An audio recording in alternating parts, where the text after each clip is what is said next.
¿Mucha calor aquí o qué? Ya hay ventiladores. Dani, ¿enchufamos los ventiladores?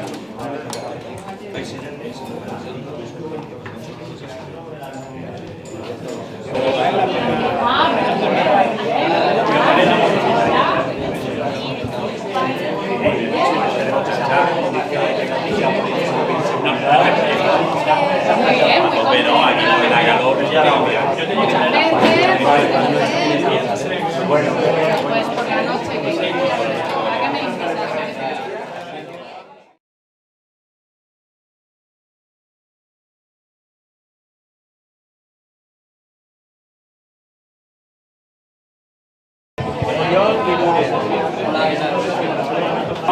¿para qué me invitas?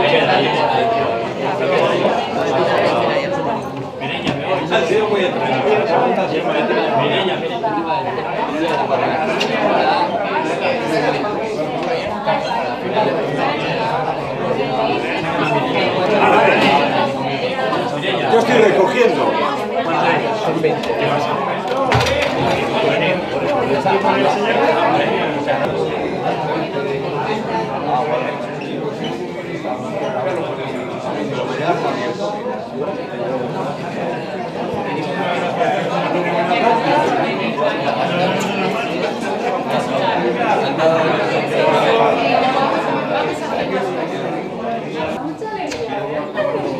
¿Cuánto fue el sonido para vosotros? Yo sé. Yo sé que es un grande.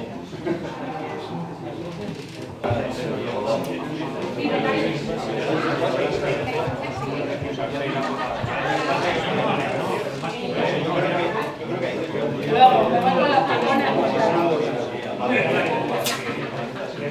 Yo digo que si ahí viene alguien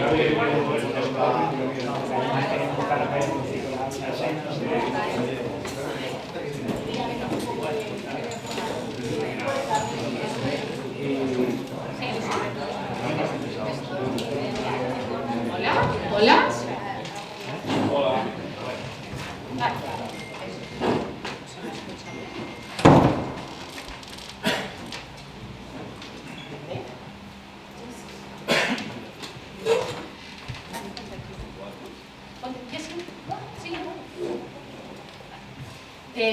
Bueno, buenas tardes a todos.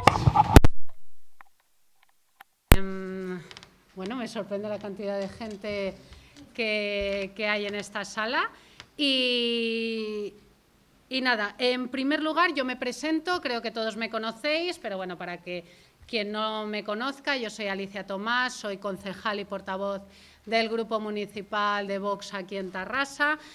Os presento también a mis compañeros de batalla dentro del Ayuntamiento, que es Dani Pinto y Mireia Navarro, que bueno, sí que es verdad que yo me llevo todo el protagonismo, tanto para bien como para mal, pero ellos me acompañan en esta batalla y siempre están en la sombra. Bueno, ¿qué hacemos aquí? Bueno, pues ¿qué hacemos aquí? Nosotros, pues dentro del Ayuntamiento, gracias a vosotros, pues estamos dando ya esa batalla política tan necesaria no solo en Tarrasa, sino en todas las ciudades, principalmente de Cataluña. Pero lo que no se está dando, y hoy va a ser el pistoletazo de salida aquí en esta conferencia, es la batalla cultural, la batalla de las ideas. Y teniendo en cuenta que mañana es 11 de septiembre, que es lo que ellos llaman la Diada Nacional de Cataluña, pues es momento de desmontar esta mentira histórica en la que han basado pues, esta fiesta, que en ningún caso podemos decir que sea la fiesta de los catalanes. Ya os advierto y os aviso de que esta va a ser la primera conferencia de muchas, no solo lo vamos a hacer en el plano histórico, sino que lo vamos a hacer pues, en referencia pues, a todas las ideas que esta izquierda totalitaria y socialista y el separatismo pues, nos ha impuesto desde el poder político. Os explico cómo va a ir un poco la conferencia de hoy. Yo no lo llamo conferencia teniendo a estos dos maestros. Esto es una masterclass de historia y, bueno, cuando yo termine de hablar, que a mí ya me tenéis muy escuchada, pues daré paso a Javier Barraicoa y a Josep Alsina y después de sus ponencias pues haremos un turno de preguntas para, pues, quien quiera preguntar lo que quiera, pues tendrá pues, también su espacio. Después del acto, que sepáis que también tenéis libros de estos señores a vuestra disposición, que bueno, los ponemos a la venta al finalizar el acto. Entonces, ¿qué más tengo que decir yo aquí? Pues poco más, voy a presentaros. Muy bien. Voy a empezar por Josep. Venga.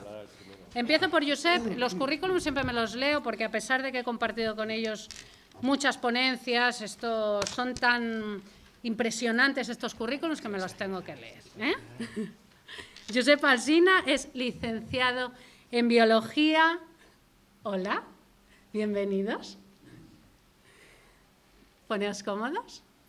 Licenciado en Biología, tiene un máster en Historia de la Ciencia, doctor en Filosofía, catedrático de instituto. Fundó en 1993 el Sindicato de Profesores, Asociación Sindical del Profesorado de Enseñanza Pública en Cataluña. Es editor y director de la revista Nil Obstat, revista de historia, y es autor de varios libros que mencionaré: El hispanismo como cuarta teoría política y Eugeni d'Ors o la heliomaquia o combate de la luz.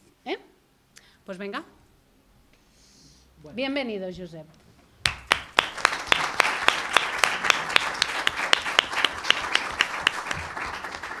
Pues nada, buenas tardes a todos. Bueno, en primer lugar, muchas gracias al Grupo Municipal de Vox, especialmente a nuestra buena amiga Alicia por habernos invitado. Bueno, mi intervención no va a ser muy larga, yo me voy a referir sobre todo a la historia de la guerra de sucesión, pero los aspectos, en el momento que acaba la guerra y empieza la guerra solo en Cataluña, esto se va a encargar Javier. Únicamente voy a hacer unos pocos apuntes sobre qué pasó realmente en Cataluña el 11 de septiembre. Pero pienso que es muy interesante entender qué pasó realmente en Europa, porque esta guerra fue una guerra europea, como veremos, y también qué pasó en España, en toda España, porque también fue una guerra civil entre españoles. Bien, de entrada tendríamos que decir que la historia, aparte de ser una ciencia, es algo fundamental en la construcción de las identidades de los grupos humanos. Por eso es una ciencia conflictiva y problemática, ¿no? Hay otras que no lo son tanto, evidentemente. La física o las matemáticas no lo son tanto, la historia evidentemente lo es mucho más. Según el filósofo alemán Martin Heidegger, el ser humano tiene diversas características existenciales, pero hay sobre todo dos, creo que son importantes, ¿no? Ser en el tiempo y ser con los otros. El ser con los otros, es decir, la comunidad, está en relación directa con la gestación de esta comunidad, y esta comunidad se gesta en el tiempo. Y por eso la historia es tan importante. Manuel García Morente, en su libro Idea de la Hispanidad, nos dice algo que creo que es muy interesante. Dice, la historia no es la forma histórica de conocer la realidad, sino la forma de conocer la realidad histórica. Con lo cual nos está diciendo que hay diversos niveles de realidad, que no es lo mismo el nivel de realidad del que se ocupa la historia, del que se va a ocupar otras ciencias como la física, la química o la biología. Pero, como toda ciencia, la historia pivota sobre unos hechos. Es decir, hay unos hechos que han pasado en el pasado. Pero los hechos desnudos no son la historia, porque la historia comprende estos hechos y la interpretación, el significado de estos hechos en un relato teórico. Vamos a poner un ejemplo. Si miramos la historia de España, o mejor dicho, la historia de la formación de España, encontramos diversos hechos, como pueden ser el Concilio de Toledo, que fue cuando el reino visigodo, el rey Recaredo, se convierte al catolicismo, la batalla de Covadonga o la toma de Granada por los reyes católicos. Que tenemos tres hechos históricos que se van sucediendo. Pero vemos que en torno a estos hechos se pueden hacer diversas interpretaciones. Por ejemplo, algunos sostienen que el origen de España está en el Concilio de Toledo, pues argumentan que en este momento se da la unidad religiosa, política y territorial. Y es cierto. Otros, sin negar la importancia del Concilio de Toledo, dicen que faltan cosas. Y estas cosas, ¿cuándo van a aparecer? Pues se van a generar, se van a empezar a gestar en Covadonga y van a culminar en la toma de Granada. Claro, dices, bueno, las dos son interpretaciones legítimas porque las dos se basan en hechos reales. Ahora bien, cuando se construye un relato sobre hechos falsos, es cuando estamos ante una falsificación de la historia. Gustavo Bueno decía que estas falsificaciones son características de los discursos que legitiman naciones fraccionarias, es decir, naciones que pretenden constituirse a partir de la rotura de naciones históricas preexistentes. Y, según Gustavo Bueno, siempre que hay una nación fraccionaria aparece un relato distorsionado de la historia. Bueno, siempre no sé, en el caso que estamos viendo es evidente, tal como veremos, ¿no? Y el caso que tenemos es un caso evidente, es decir, en torno a la guerra de sucesión y del 11 de septiembre se ha montado toda una tramoya absurda. De hecho, sería más lógico que el separatismo invocara a Pau Claris. Pau Claris fue un alcalde de Barcelona que en el siglo XVI proclamó la República Catalana y llamó en su auxilio a los franceses. Pero claro, el hombre hizo el ridículo, porque luego tuvo que llamar en su auxilio al rey de España para que lo librara de los franceses, que eran mucho más centralistas que el reino español. Supongo que esta es la razón por la cual no invocan a Pau Claris. Bueno, ¿cuál es este relato? Fue una guerra de Castilla y Francia contra Cataluña. Esto es falso. Fue una guerra entre dos pretendientes al trono de España, Felipe d'Anjou y el archiduque Carlos de Austria. También nos dicen que Cataluña era prácticamente independiente antes de esta guerra. Tenía un gobierno propio, incluso tenía una constitución. Bueno, esto también es falso. Cataluña formó parte del reino de Aragón y cuando el reino de Aragón y el reino de Castilla se unen federalmente a través de los reyes católicos, pues pasa a formar parte de España. Y, bueno, es verdad que había ciertas instituciones, no solo en Cataluña, en todos los reinos históricos había instituciones, porque la monarquía tradicional era respetuosa con ciertas particularidades y fueros. Pero, claro, por ejemplo, es verdad que existía una cosa llamada Generalitat. ¿Y qué era la Generalitat? Pues una institución para recaudar un impuesto.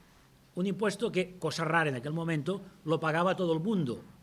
Era un impuesto de lo general y por eso se llamaba así. Pero en ningún caso era una institución de gobierno.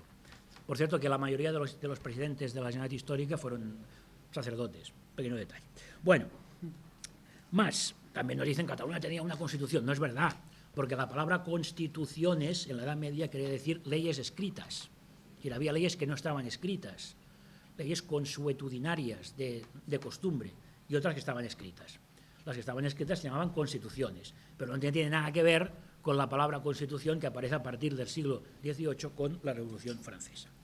También nos dicen que los catalanes representaban el progreso y la modernidad frente al oscurantismo castellano y francés. Otra falsedad, porque los partidarios, no los catalanes, los partidarios del archiduque Carlos defendían el modelo tradicional de monarquía frente al modelo borbónico, racionalista y centralista, que en aquellos momentos era más moderno. Es decir, si miramos en este plan de más moderno, más reciente, tenemos que el modelo de monarquía absoluta aparece mucho más tarde. Por tanto, todo lo que nos cuentan son milongas y mentiras. Bueno, pero ¿qué pasó realmente en esta guerra de sucesión? Vamos a ver un pequeño resumen, para que veamos hasta qué punto todo este relato del nacionalismo se basa en una falsificación histórica. En primer lugar, hay que señalar que fue una guerra europea. La guerra de sucesión fue una guerra europea, porque estaban involucradas grandes potencias como la Francia de Luis XIV, el Imperio Austríaco o Inglaterra. Y de hecho, los primeros enfrentamientos bélicos ocurren fuera de la península. Es más tarde que traen la guerra a la península, pero los primeros enfrentamientos bélicos ocurren fuera. Bueno, vamos a ver, y para entender lo que ocurrió, tenemos que ver también tres vectores, tres factores, podríamos llamarles, o tres vectores, como queráis. En primer lugar, el factor dinástico. Hay un asunto dinástico por medio. En segundo lugar, hay un factor ideológico, porque son dos modelos de monarquía que se contraponen. Y en tercer lugar, hay un factor geopolítico, que es el que va a determinar realmente el final de esta guerra. Es decir, los dos primeros tienen una cierta importancia, pero realmente el importante va a ser el último, porque a fin de cuentas la geopolítica siempre es lo que acaba mandando en estas cuestiones. Bueno, ¿qué pasaba con el factor dinástico? En España reinaba Carlos II, que es el último de los llamados Austrias menores, y no tenía descendencia. Por tanto, todo el mundo se daba cuenta de que cuando ese señor muriera, pues aquí habría un problema. Bueno, había diversos candidatos a la sucesión, todos ellos más o menos emparentados. En primer lugar estaba el archiduque Carlos de Austria, hijo del emperador austríaco y bisnieto por parte materna de Felipe II. Claro, su reinado supondría una reedición, aunque evidentemente de menor nivel, del imperio de Carlos I de España y, bueno, dicen V de Alemania, no era de Alemania, era del imperio austríaco para ser más exactos. Los franceses evidentemente eran hostiles a esta posibilidad. Bueno, pero luego teníamos otro candidato, y este más peligroso para la estabilidad europea. Felipe, duque de Anjou, nieto de Luis XIV, cuya madre era hija de Felipe IV. Es decir, dinásticamente los dos tenían derechos muy parecidos, ¿no? Pero claro, a este candidato se oponían Inglaterra, Prusia y Holanda. Preferían que el imperio español siguiera en manos de la dinastía Habsburgo, que era una dinastía en decadencia, y en cambio les daba mucho miedo, ¿no?, el poder creciente de Luis XIV. Había una tercera opción, que para Carlos II era la mejor.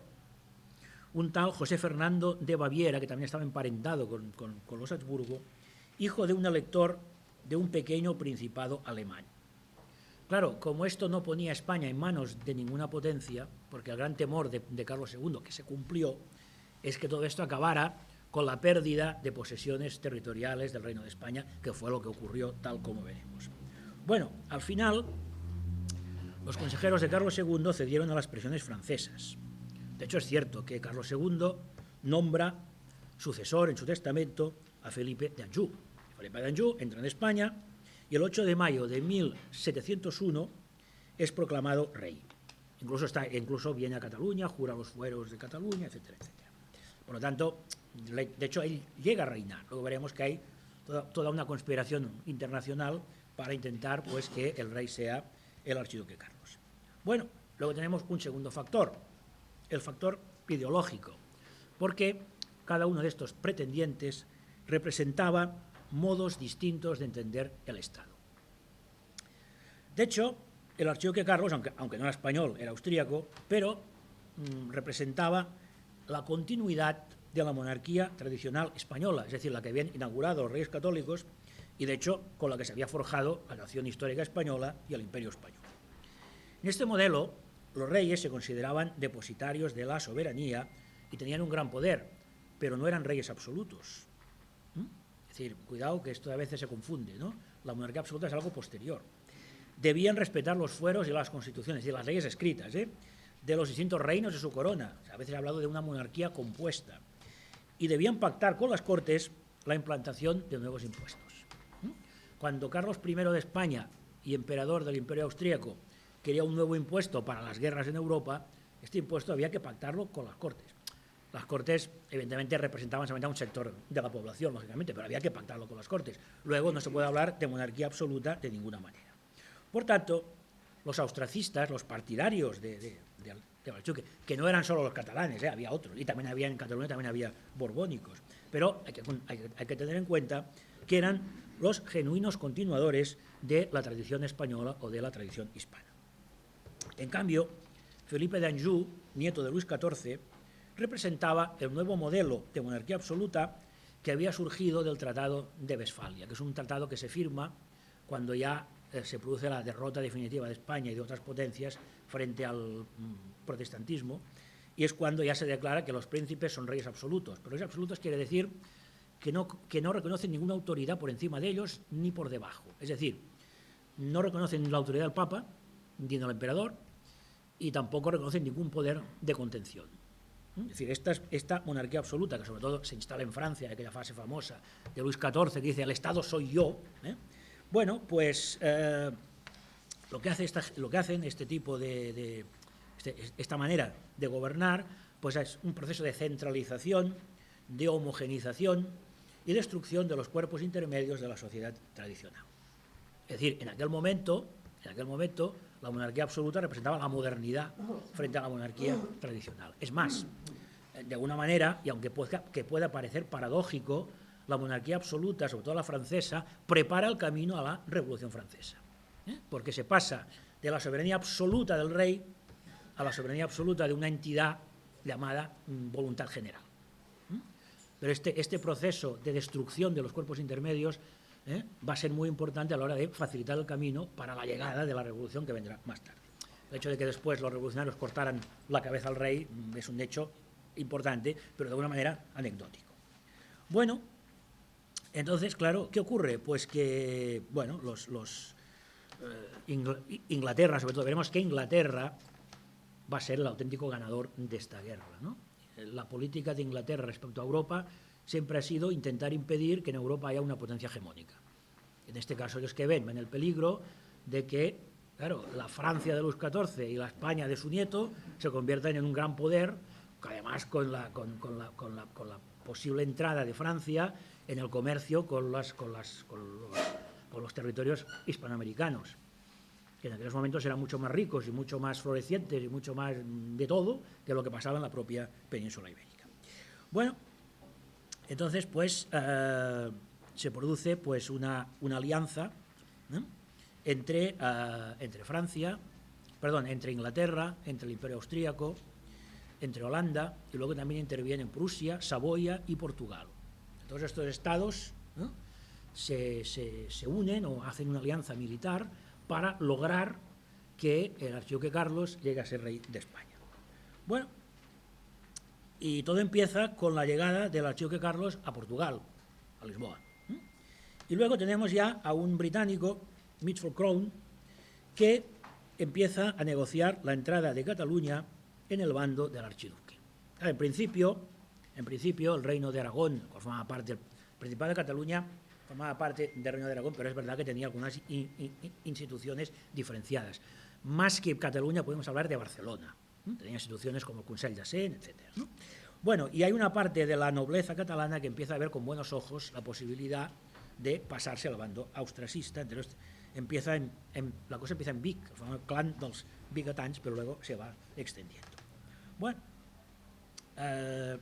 Carlos embarca en Lisboa, rumbo a Levante, y desembarca en Barcelona. Claro, aquí no se habla mucho de la toma de Barcelona por los borbónicos, pero es que los austracistas también tomaron Barcelona. Pasa que no fue una cosa tan traumática. Es decir, las fuerzas austracistas ponen sitio a Barcelona y la conquistan. Hace años, en un 11 de septiembre, creo que entonces gobernaba el señor Mas, ¿no?, sacó un grabado muy divertido que se veía una flota, ¿no?, bombardeando Barcelona. La flota, esta flota no era la flota borbónica, esta flota era la flota inglesa y holandesa, austracista, bombardeando la Barcelona borbónica. La misma flota que luego fue hacia abajo, conquistó Gibraltar, que todavía lo tienen nuestros amigos ingleses. Bueno, la guerra es muy larga, de hecho la guerra empieza fuera, las primeras escaramuzas son fuera de la península, después se llega aquí a la península y se convierte en una guerra civil. Es decir, bueno, en general todo lo que es el Reino de Aragón y Valencia y Mallorca tienden a ser austracistas, pero tampoco todos. En Cataluña hay borbónicos y también hay austracistas fuera. Sin ir más lejos, el general que defendió Barcelona al final de la guerra, general Villarroel, era gallego. por cierto, que ese señor fue herido y murió en la cárcel, y nadie se acuerda de él. Y en cambio el señor Rafael de Casanovas es cierto que fue herido, también fue herido, pero luego este señor consiguió el perdón de Felipe V y acabó sus días tranquilamente en Sant Boi de Llobregat ejerciendo de abogado. Pero bueno, y ahora entramos en el terreno geopolítico, que fue el que realmente decidió, porque la guerra les iba bastante bien a los austracistas, estaban ganando la guerra. Pero en 1711 el emperador José I, que era hijo de Leopoldo I y hermano del archiduque Carlos, fallece. Con lo cual, Carlos pasa a ser el heredero de la corona imperial austríaca. Bueno, entonces esto provoca un cambio de actitud de los aliados y deciden negociar. Y se produce una negociación en la que España no participa, claro, porque España, como no tiene rey, pues está allí, ¿no? Una negociación, sobre todo entre Inglaterra, Francia y el Imperio Austríaco, en la cual deciden cambiar de bando y aceptar al rey Felipe V. Y es el famoso Tratado de Utrecht, en el que todo el mundo gana menos España.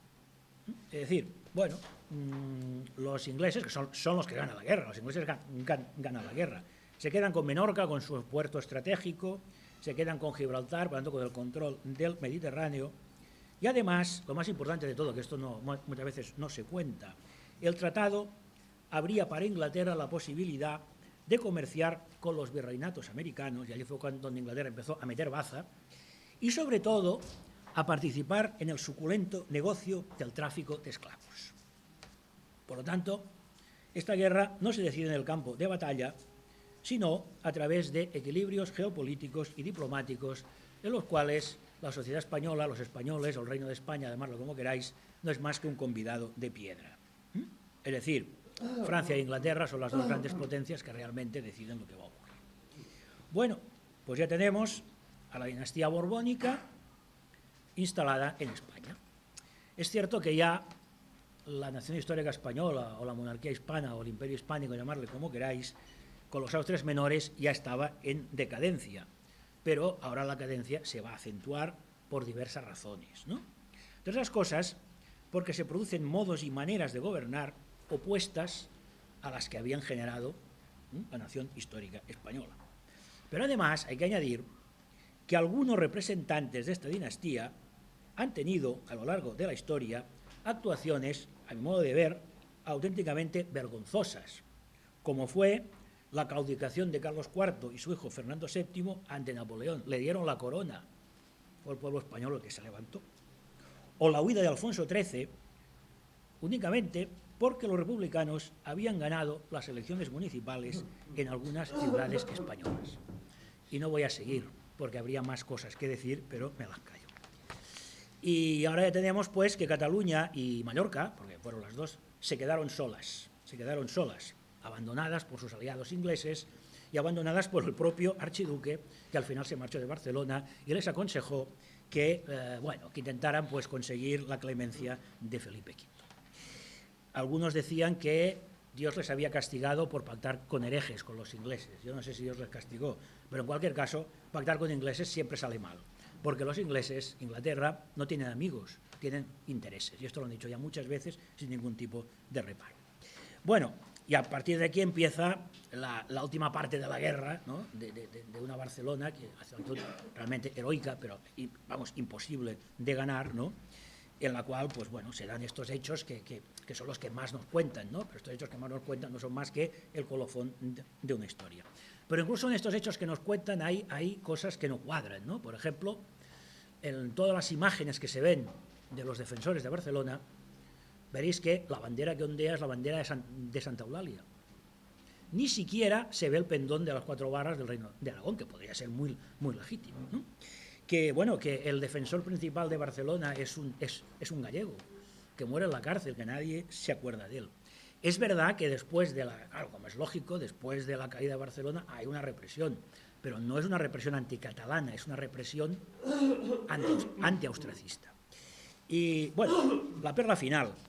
Ya después de la caída de Barcelona quedan partidas, guerrilleros, bandoleros, llamarles como queráis, austracistas. En la ciudad de Reus hay un acaudalado patricio llamado el señor de Veciana, catalán y borbónico, que financia de su propio bolsillo una milicia privada para combatir a los guerrilleros austracistas. ¿Sabéis cómo se llamaba esta milicia? Els Mossos de l'Esquadra. Os suena, ¿verdad?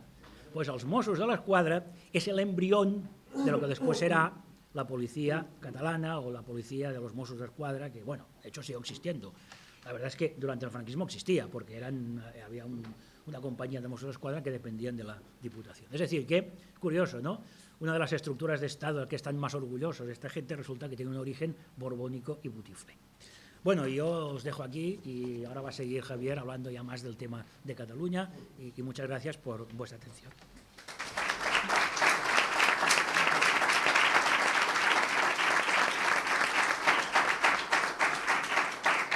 Muchas gracias, Josep. Muy interesante. Siempre que hablas hay que prestar mucha atención porque seguro que hoy de aquí nos vamos todos con un enriquecimiento cultural muy potente después de escucharle. Muchas de las cosas que dicen ni siquiera nos sonaban ni las sabíamos porque desgraciadamente esta mentira histórica nos la van inoculando desde la propia escuela.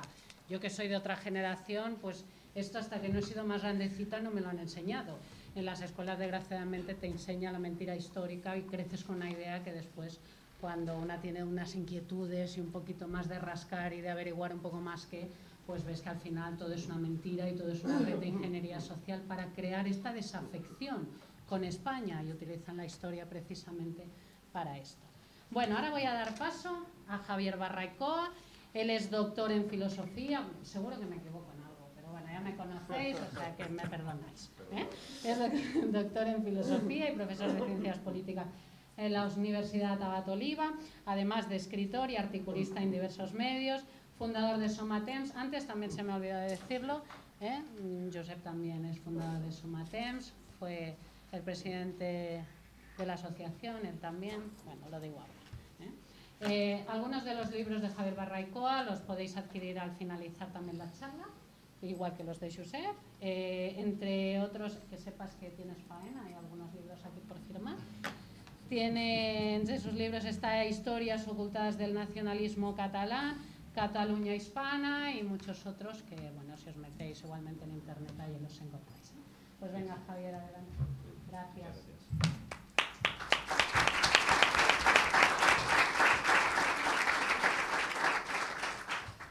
Bueno, agradezco infinito a Alicia que se haya acordado de nosotros. Este acto es muy importante por dos motivos. Uno, por hacer cosas fuera de Barcelona.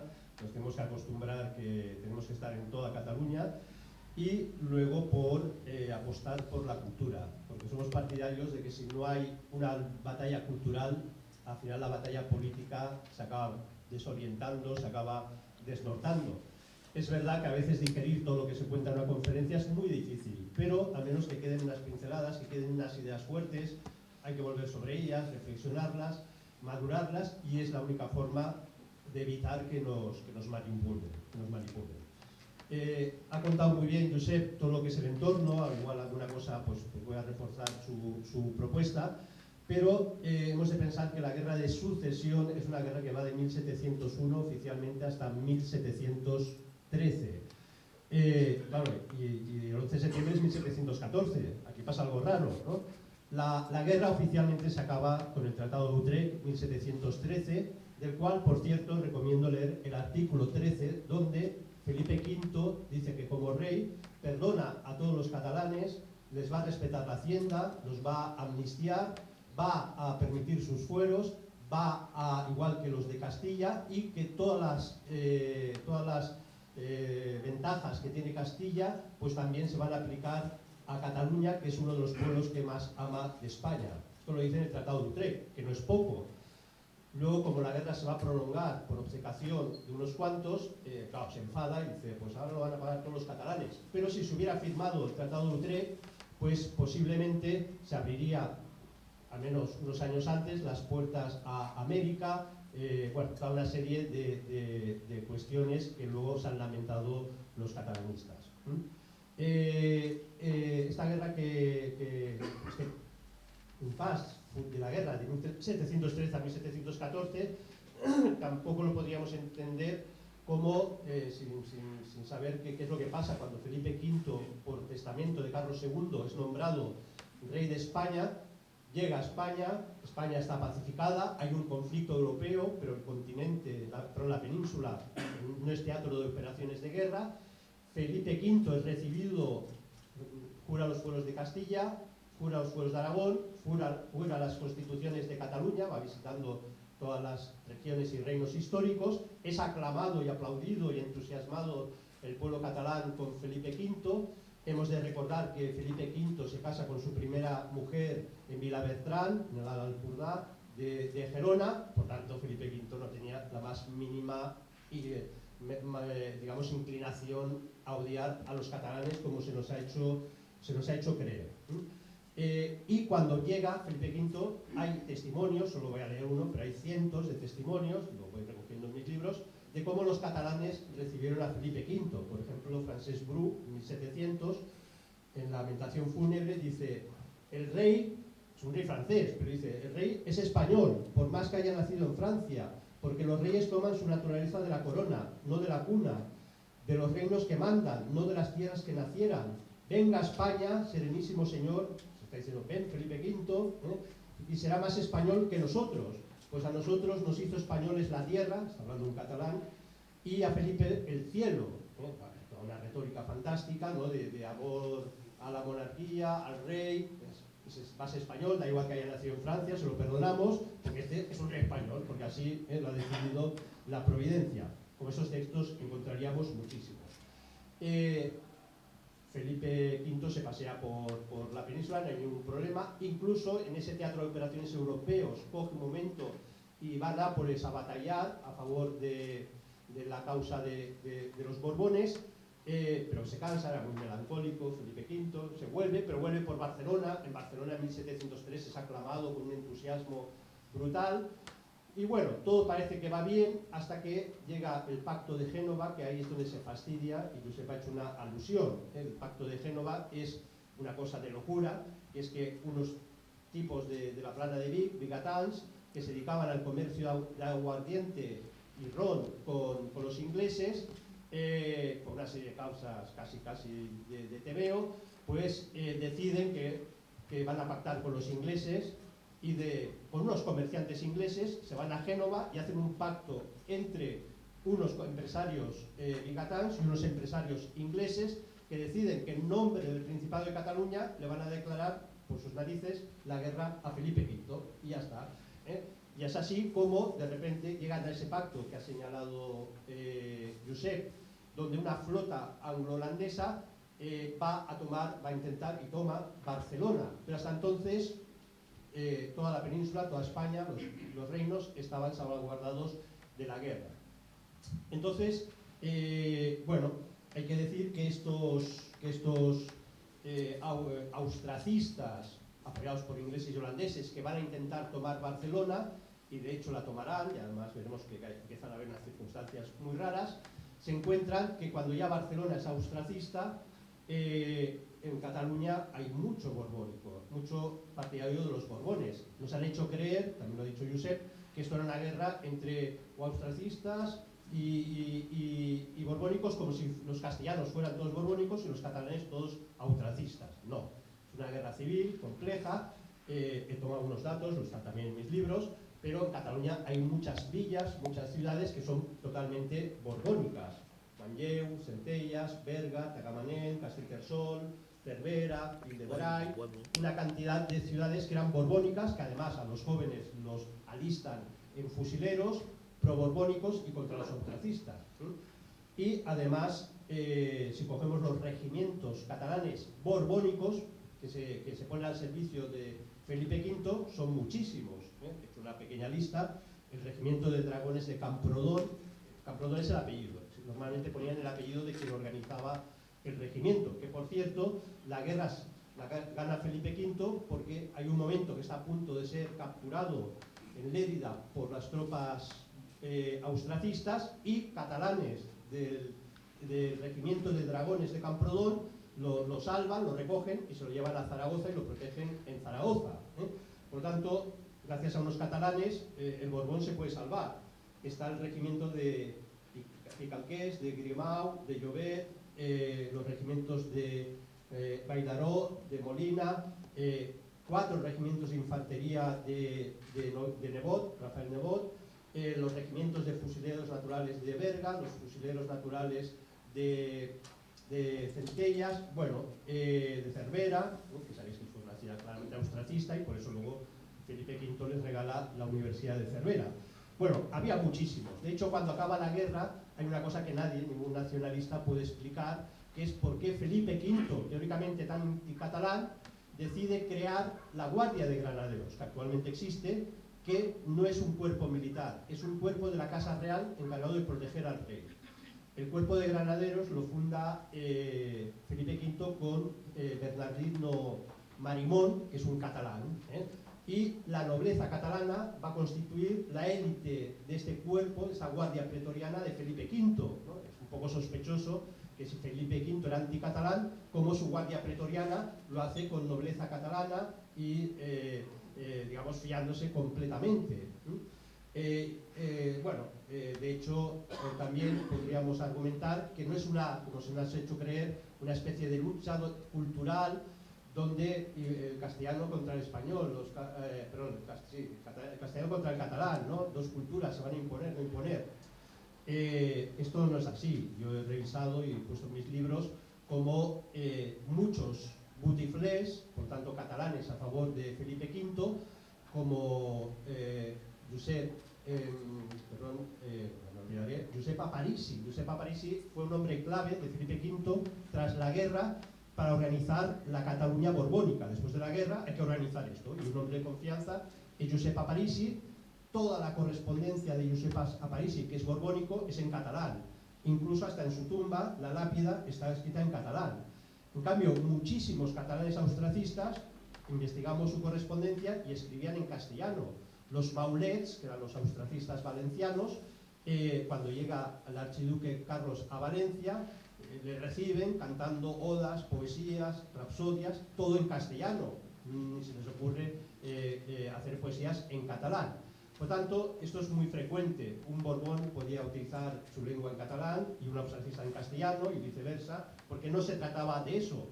De hecho, en el decreto de Nueva Planta, que se le ha acusado de prohibir el catalán, esto es absurdo, porque lo único que se prohíbe es que en las audiencias reales en Cataluña se prohíbe que las sentencias sean en latín, porque la gente recibía la sentencia y no se enteraba de nada. Ya a mediados del siglo XVIII, siglo borbónico, en Cataluña, las audiencias reales dicen que las sentencias sean en catalán o en castellano, pero no en latín.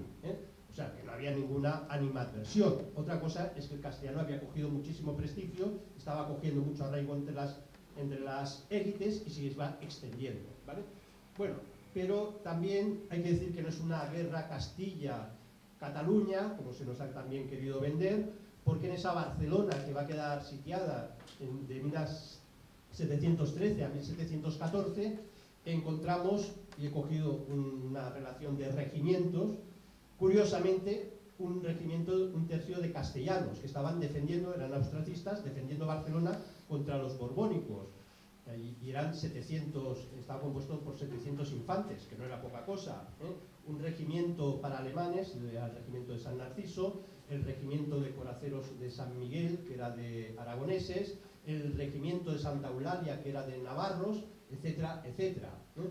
Por lo tanto, no solamente había catalanes genéticos defendiendo Barcelona, había gentes de toda España que habían quedado en ese último reducto austracista y por lo tanto estaban ahí batallando. Y como ha dicho también Josep, muy bien, no es una lucha de banderas, la bandera española que no existía todavía, ni la catalana que había caído en desuso en toda la corona de Aragón, y en las banderas que se juegan ahí, esencialmente, normalmente los regimientos catalanes llevan la de Sant Jordi, porque es el patrono de la Diputación General.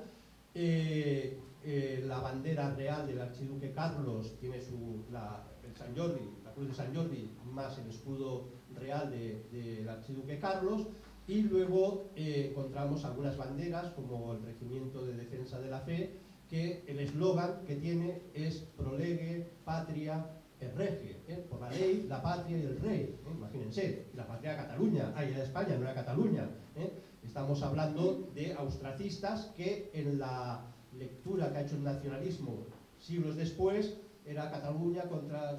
No, y de hecho las escarapelas que se usan, pues los borbónicos es azul y blanco, y los colores borbónicos acaban siendo azul blanco, y se toma el rojo, luego lo tomará la bandera francesa, y si nos fijamos, muy bien ha dicho Josep, los Mossos d'Esquadra, su uniforme juega con los colores blanco, azul y rojo, porque es un color clarísimamente borbónico, y los austracistas llevaban escarapelas amarillas para distinguirse. No encontrarán ningún retrato de la época donde realmente aparezca la bandera catalana, porque es verdad que el uso de la bandera catalana actual deriva de mediados del siglo XIX por raíz de la Renaixença, el romanticismo, y el momento donde aparece realmente, ya no solo en revistas de la Renaixença, sino así en el pueblo, curiosamente aparece en ámbitos hipercatólicos por el obispo Morgadas en la restauración del monasterio de Ripoll, que bien conoce Josep, que es de ahí. Y entonces esa eclosión de la bandera catalana aparece en estos ámbitos que, por cierto, la izquierda y la izquierda republicana le repugnaba las 4 barras. Por cierto, se ha dicho de paso. Pero bueno, volvamos a Barcelona y vamos a ver el ambiente. Claro, la ciudad ha quedado en 1713, veremos enseguida que tienen que discutir si se suman al Tratado de Utrecht y se acaba la guerra o siguen la guerra. A eso va a ser un año de catarsis, muy intenso, de manifestaciones religiosas, hiperreligiosas. Alguno pensará incluso y juzgará que es excesivamente o exageradamente religiosas, pero también patrióticas y monárquicas. Y ese es el espíritu de la Barcelona, que, por cierto, pues va a tener poco que ver con lo que ahora defienden algunos, como Esquerra Republicana, etc. En las coronelas, en ese ambiente de Barcelona, ese año, cada día la coronela, para que lo entiendan, eran guardias, eran voluntarios de los gremios, era una guardia urbana, eran voluntarios, estaban organizados por los gremios, y cada día se hacía una peregrinación, un desfile hacia la parroquia donde estaba el santo. Y cada día, todos los voluntarios que están luchando, o están esperando el asalto final en Barcelona, hacen un juramento. Yo siempre digo a uno de Esquerra Republicana a ver si se atrevería a hacer el 11 de septiembre este juramento, porque es un juramento trinitario, no se ponían los 4 dedos, como se pone ahora, sino 3 dedos. Levantaban 3 dedos, símbolo de la Santísima Trinidad, y cada día se bendecían las banderas y se hacía este juramento. En nombre de la Santísima Trinidad, Padre, Hijo y Espíritu Santo, 3 personas distintas y un solo Dios verdadero, juro no abandonar mi bandera hasta perder la última gota de mi sangre en defensa de la Sacra, Cesárea, Católica, Real Majestad del Rey, nuestro Señor, y del fidelísimo Principado de Cataluña. Pues imagínense uno de Esquerra Republicana, en nombre de la Santísima Trinidad voy a defender el Rey. Pues no, pues entonces ¿qué hacen el 11 de septiembre? El espíritu del 11 de septiembre real eran estos catalanes. Bien, entonces, hay un ambiente, dicho, de exaltación brutal, se entrega el patronazgo y la defensa de la ciudad de Barcelona a Nuestra Señora de la Mercè, patrona de la ciudad. Por otro lado, se reniega, como ha dicho Josep, públicamente las instituciones, el Consell de Cent y la Generalitat, reniegan de haber pactado con herejes, protestantes y holandeses, y creen que su castigo es precisamente la pérdida de la guerra se está produciendo por haber pactado con herejes. Ante seguir o no con la guerra, se decide desde los poderes fácticos de la ciudad que los sacerdotes, frailes, cuando confiesen a la gente, tanteen si quieren seguir o no seguir a la guerra. Y mayoritariamente, pues parece que el sentir popular del pueblo barcelonés es que seguir a la guerra. Esto es como un referéndum. He visto que hay gente que se ha reído de este referéndum, pero bueno, era una forma de tantear qué es lo que quiere la gente, y la gente quería seguir la guerra. Se ofician 500 misas en Barcelona para que la ciudad no sea saqueada en caso de ser derrotada.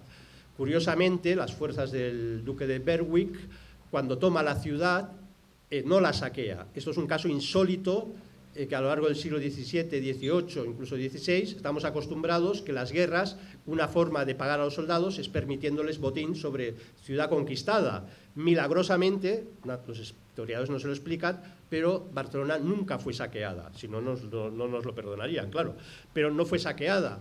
Y así sucesivamente. Al final, incluso se nombra a Nuestra Señora de la Merced, se nombra generalísima de los ejércitos, y las órdenes últimas, la última semana, antes del 11 de septiembre, todas las órdenes militares van con el sello de la Virgen, como diciendo, aquí manda la Virgen, lo siento, y si esto no salva a la Virgen, pues estamos perdidos, ¿no? Bueno, es un acto, era el espíritu. Yo esto lo achaco a que se rescata ese espíritu medieval, que algunos decían oscurantista y tal, pero el espíritu religioso. Es verdad que en una situación tan angustiosa, pues exacerba más lo espiritual. Pero esto es lo que había. En medio de esto, un personaje, Rafael Casanova, daría para una serie de Netflix, todo lo que voy a contar, y además, vamos, si estuviera vivo, yo iría con él a comprar euromillones, porque al tío, ya vemos enseguida que todo le salía fantásticamente bien.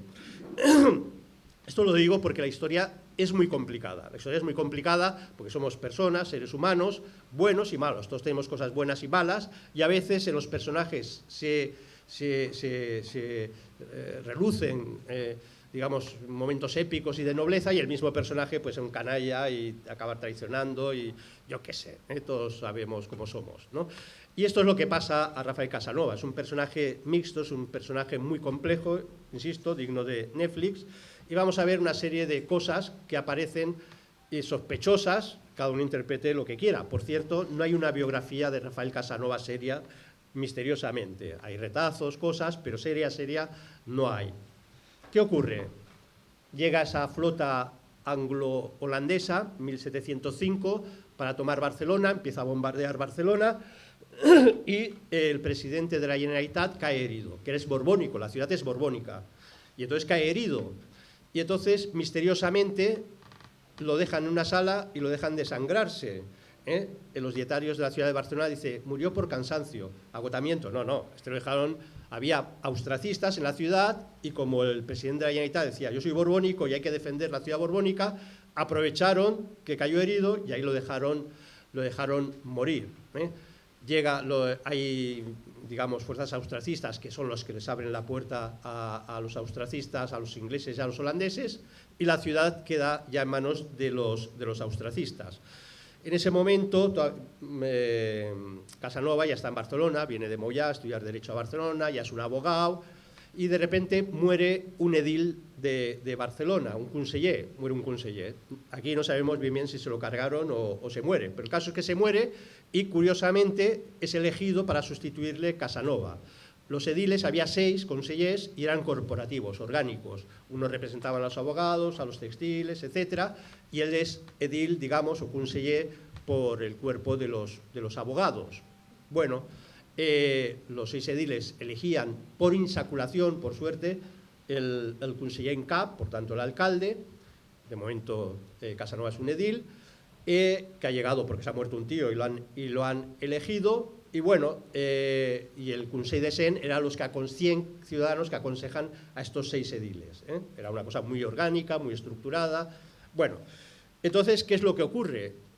A los pocos meses, los Borbones intentan retomar la ciudad de Barcelona, ha caído en manos los austracistas, copan el castillo de Montjuïc, hay toda una, podríamos decir, una subversión, en Barcelona se agita, porque hay gente que piensan que van a traicionar y van a vender la ciudad a los borbónicos, y en medio de esas refriegas, o casualidad, otro muerto, esto es Netflix, otro muerto, y este muerto es el conseller en cap, se cargan al alcalde de Barcelona, muere. Dicen, y nadie sabe quién fue. Bueno, se sospecha que fueron austracistas, evidentemente, y podríamos decir que a lo mejor la mano larga de Casanova también estaba por ahí. Bueno, ya hay otro muerto. Rafael Casanova todavía no es conseller en cap, pero gracias a que está ahí muy presente, el archiduque Carlos lo nombra ciudadano honrado. ¿Qué significa un ciudadano honrado? Era una élite que, si eras ciudadano honrado, tenías este título, podías acceder a ciertos cargos de representación. Está avanzando la guerra, y en ese momento se reúne la Diputación, la Generalitat, la Diputación General, reúne al brazo, la Junta de Brazos, que es el real, el eclesiástico y el nobiliario. Y Rafael Casanova, como ha sido elegido ciudadano honrado, acaba siendo elegido misteriosamente por el brazo real. Ahí la batalla es brutal porque hay unos que están dispuestos a ya rendir la ciudad. Pensamos que ya se ha firmado el Tratado de Utrecht. Es como si hubiera acabado la Guerra Civil Española y al cabo de un año hubiera gente que quiere pelear y está luchando y pegando tiros. Oiga, que ya se ha acabado, ¿cierto? Y entonces unos quieren seguir luchando, está Casanova entre ellos, y otros no. Entonces hay unas luchas brutales, no se comunica la decisión de que hay que dejar la lucha, sino, bueno, en fin, son como una serie de golpes de Estado internos brutales, y bueno, el poder ya lo tiene prácticamente Rafael Casanova. Toca renovar por insaculación, en un saco se ponían nombres, a sorteo, renovar la Diputación, y entonces, o misterio, hay que jugar a euromillones, salen elegidos diputados absolutamente radicales a favor de Casanova. Todo el mundo supone que fue trucado el sorteo. Bueno, y en estas muere el conseller en cap, y entonces hay que elegir otra vez por sorteo, a ver quién es el conseller en cap, y sale Casanova. Y dice, ostras, este ya a la primitiva, euromillones, lo que sea, porque este siempre sale, ¿no? A este le toca el gordo, siempre.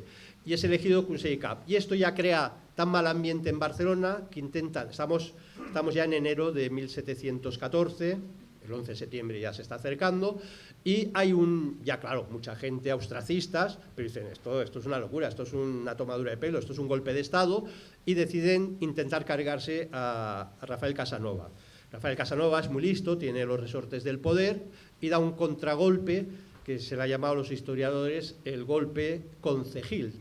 El Ayuntamiento de Barcelona da un golpe de Estado, ejecuta a todos los austracistas que querían ya rendirse, ejecuta al comandante del castillo de Montjuïc, bueno, todo lo que se ponga por delante, y a Villarroel, personaje muy importante, a Villarroel lo contiene. Ojo, Casanova, conseller en cap, alcalde de Barcelona, se hace con todo el poder, cuando Villarroel es el comandante en jefe de las fuerzas reales de Cataluña. En jerarquía, Villarroel era más importante, pero Casanova es el que tiene el poder, ha conseguido el poder, y entonces le obliga prácticamente a Villarroel a someterse a su disciplina. En esto llega ya el 11 de septiembre, hay un famoso bando que todos conocemos. Por eso he dicho que lo noble no quita lo valiente, o lo cobarde, no sé qué, no sé cómo decir el refrán, pero bueno, ese bando es un bando que está reflejando lo que buena parte de los barceloneses quieren. Es escrito por Casanova y Villarroel, aunque la fama se la lleva Casanova, y es el famoso bando que todos conocemos, donde se manifiesta clarísimamente que eso es un resto de lucha en un sentido de monarquía por la Rey de España, y dice así: por nosotros y por toda la nación española peleamos. Hoy es el día de morir o vencer, y no será la primera vez que, con gloria inmortal, fue poblada de nuevo esta ciudad, defendiendo la fe de su religión y sus privilegios como verdaderos hijos de la patria, entiéndase España, amantes de la libertad, acudan a los lugares señalados a derramar gloriosamente su sangre y su vida por su rey, por su honor, por la patria, que es España, y por la libertad de toda España. Claro, quien nos quiera colar que esto es un manifiesto independentista republicano, es muy difícil, ¿no? Bueno, ya nos ha dicho Josep cómo acaba la cosa. Casanova es herido, huye, cosa que no hace Villarroel, huye y disfrazado de fraile, y con los años, unos 12 años después, será perdonado por Felipe V y podrá trabajar en Sant Boi, se reconcilia. Por cierto, debía tener muy mal carácter porque luego se enfada con sus hijos, los deshereda, bueno, todo un personaje, ¿no? En cambio, Villarroel, que es el auténtico héroe, es el que tiene sentido, es el que quiere parar la masacre. Villarroel, que también es herido, este es hecho prisionero, a este no se le conmuta la pena, se le lleva a Galicia, a unas cárceles terribles donde las mareas llegan y van entrando, así como las películas de Juego de Tronos, y muere porque se le putrefactan las piernas, etc. El verdadero héroe, el verdadero mártir es Villarroel, que por cierto al grupo de Vox de Barcelona les dije: tenéis que pedir una estatua a Villarroel, y así haremos el 11 de septiembre como Dios manda, ¿no?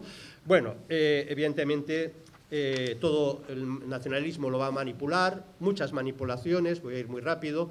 La ciudadela, ¿no? Esa que se construye, que los nacionalistas dicen para mantener a la Barcelona controlada, esta Barcelona levantisca y tal.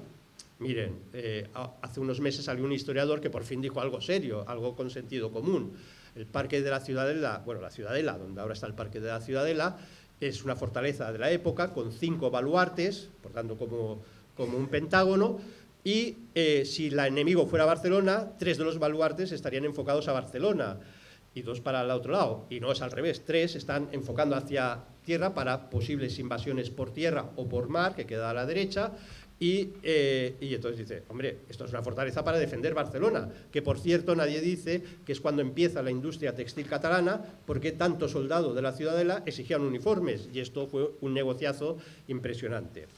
Bueno, fue también el periodo borbónico, tan odiado actualmente por los nacionalistas, que, bueno, nos sorprenderíamos, ahí no podemos entretenernos, se hacen nuevos catastros, los catastros significa que se pagan impuestos por demarcación geográfica, y si hay 1000 personas, pagan X impuestos, si hay 10.000, pagan los mismos.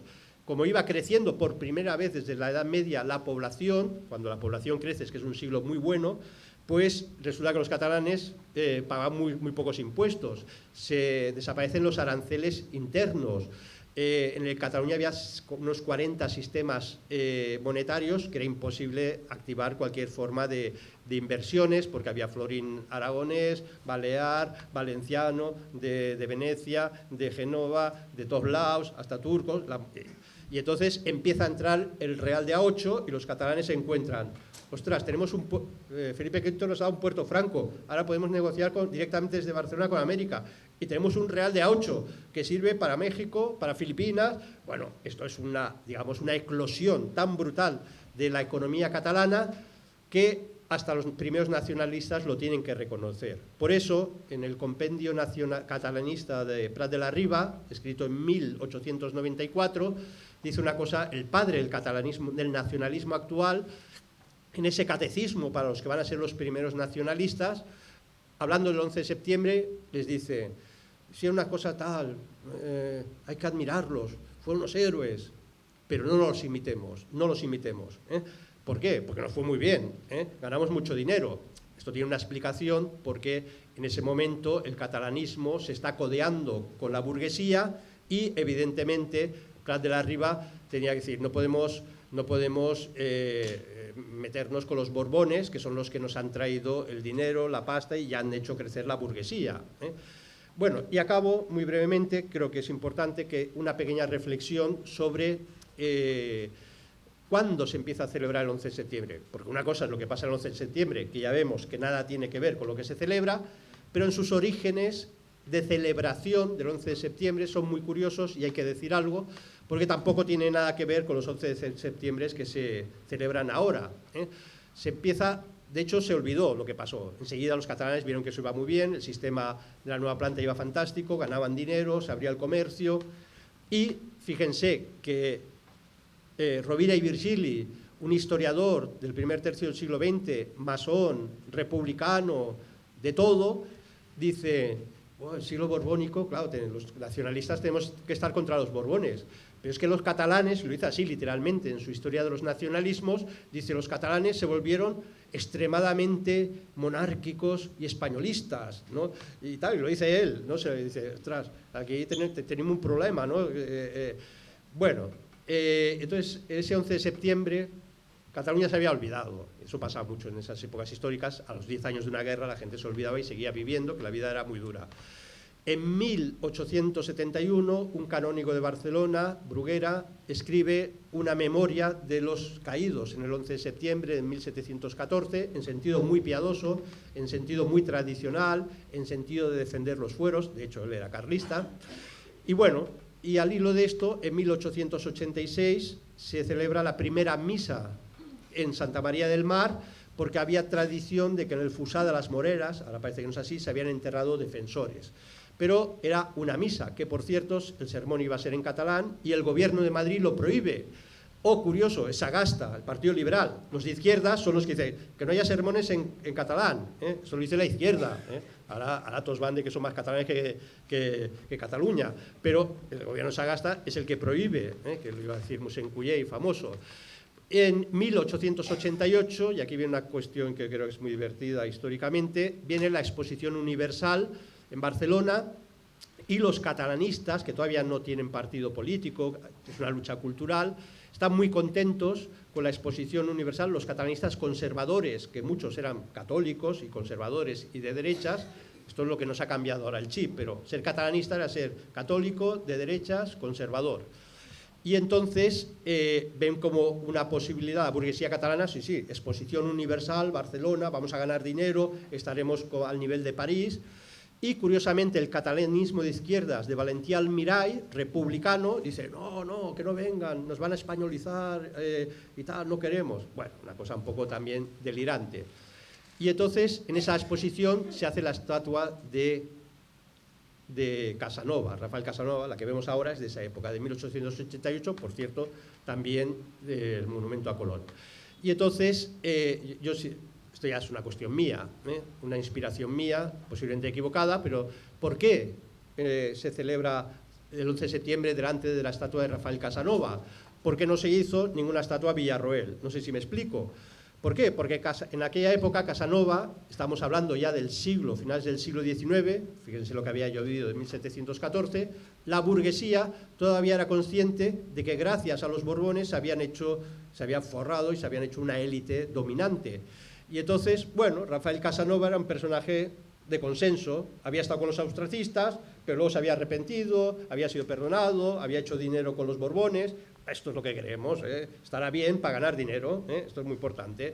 Y entonces, bueno, se hizo esa estatua y en 1800, poco más, 94, es cuando se hace la primera ofrenda floral, donde, asómbrense, en estos primeros años de ofrenda floral, van los republicanos a apalear a los catalanistas por hacer la ofrenda floral, porque vienen de una misa y hacen ofrenda a un tío, a Rafael Casanova, y dicen, nosotros no sois revolucionarios, no sé, somos republicanos, y los apaleaban. Los republicanos de izquierdas apaleaban a los que celebraban el 11 de septiembre, manda narices. Y ya en 1901 se hace la primera ya acto institucional con la Lliga Regionalista, que lo constituye en un acto político, político, ya no religioso, no cultural, no político. Y, oh sorpresa, 1912-1913, ¿quién gobierna el Ayuntamiento de Barcelona? Los republicanos de Lerroux, y prohíben el 11 de septiembre. Esto es divertidísimo, los republicanos prohibiendo el 11 de septiembre. Esto hay que decirlo, hay que grabarlo, Josep está ahí, esto hay que grabarlo, ya que, oiga, los republicanos estaban contra el 11 de septiembre. Y solo ya con la Segunda República, donde el conservadurismo catalanista entra en debacle, y con la guerra civil en ciernes, es cuando Esquerra Republicana asume la simbología del 11 de septiembre y de ser algo católico, conservador, de derechas, lo acaba transformando en una idiosincrasia del pueblo catalán. Vuelven a recuperar la figura del segadors, todo esto, como el pueblo, entre comillas o entre paréntesis, comunista, porque ellos interpretan republicano, comunista y ateo y laico, etcétera, que lucha contra los opresores. Podemos ver que ha habido una inversión brutal. Cuando un pueblo, la historia real, se transforma y se retuerce hasta tal punto que se ofrece como real lo que es contrario y lo que no ha sido real, un pueblo enferma, y en eso es lo que estamos. Muchas gracias.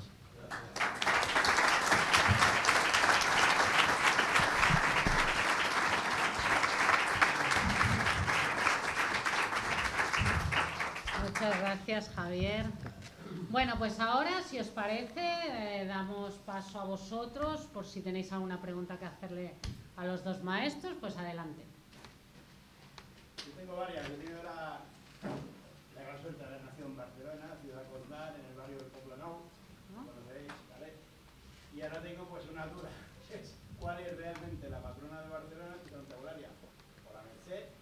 Y cómo se creó la bandera catalana, la primera. Porque yo soy de los que, como Alicia, en tercero de GB, todo lo que es la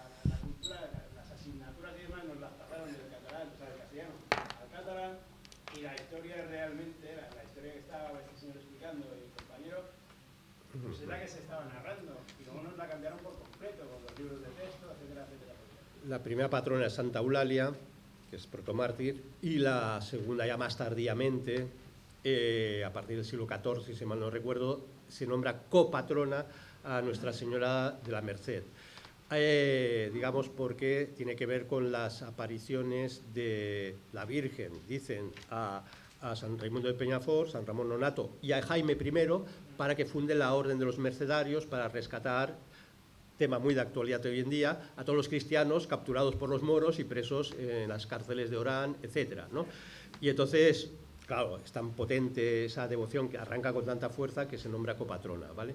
Y la bandera catalana se puede hacer, esto también lo tenemos explicado en los libros, etcétera, es señal real de Aragón, que, digamos, se empieza a utilizar en Barcelona, no en Cataluña, en Barcelona, porque los reyes de Aragón vienen a vivir a Barcelona, porque es mucho más cómodo, es un puerto, y se traen sus insignias reales, ¿no?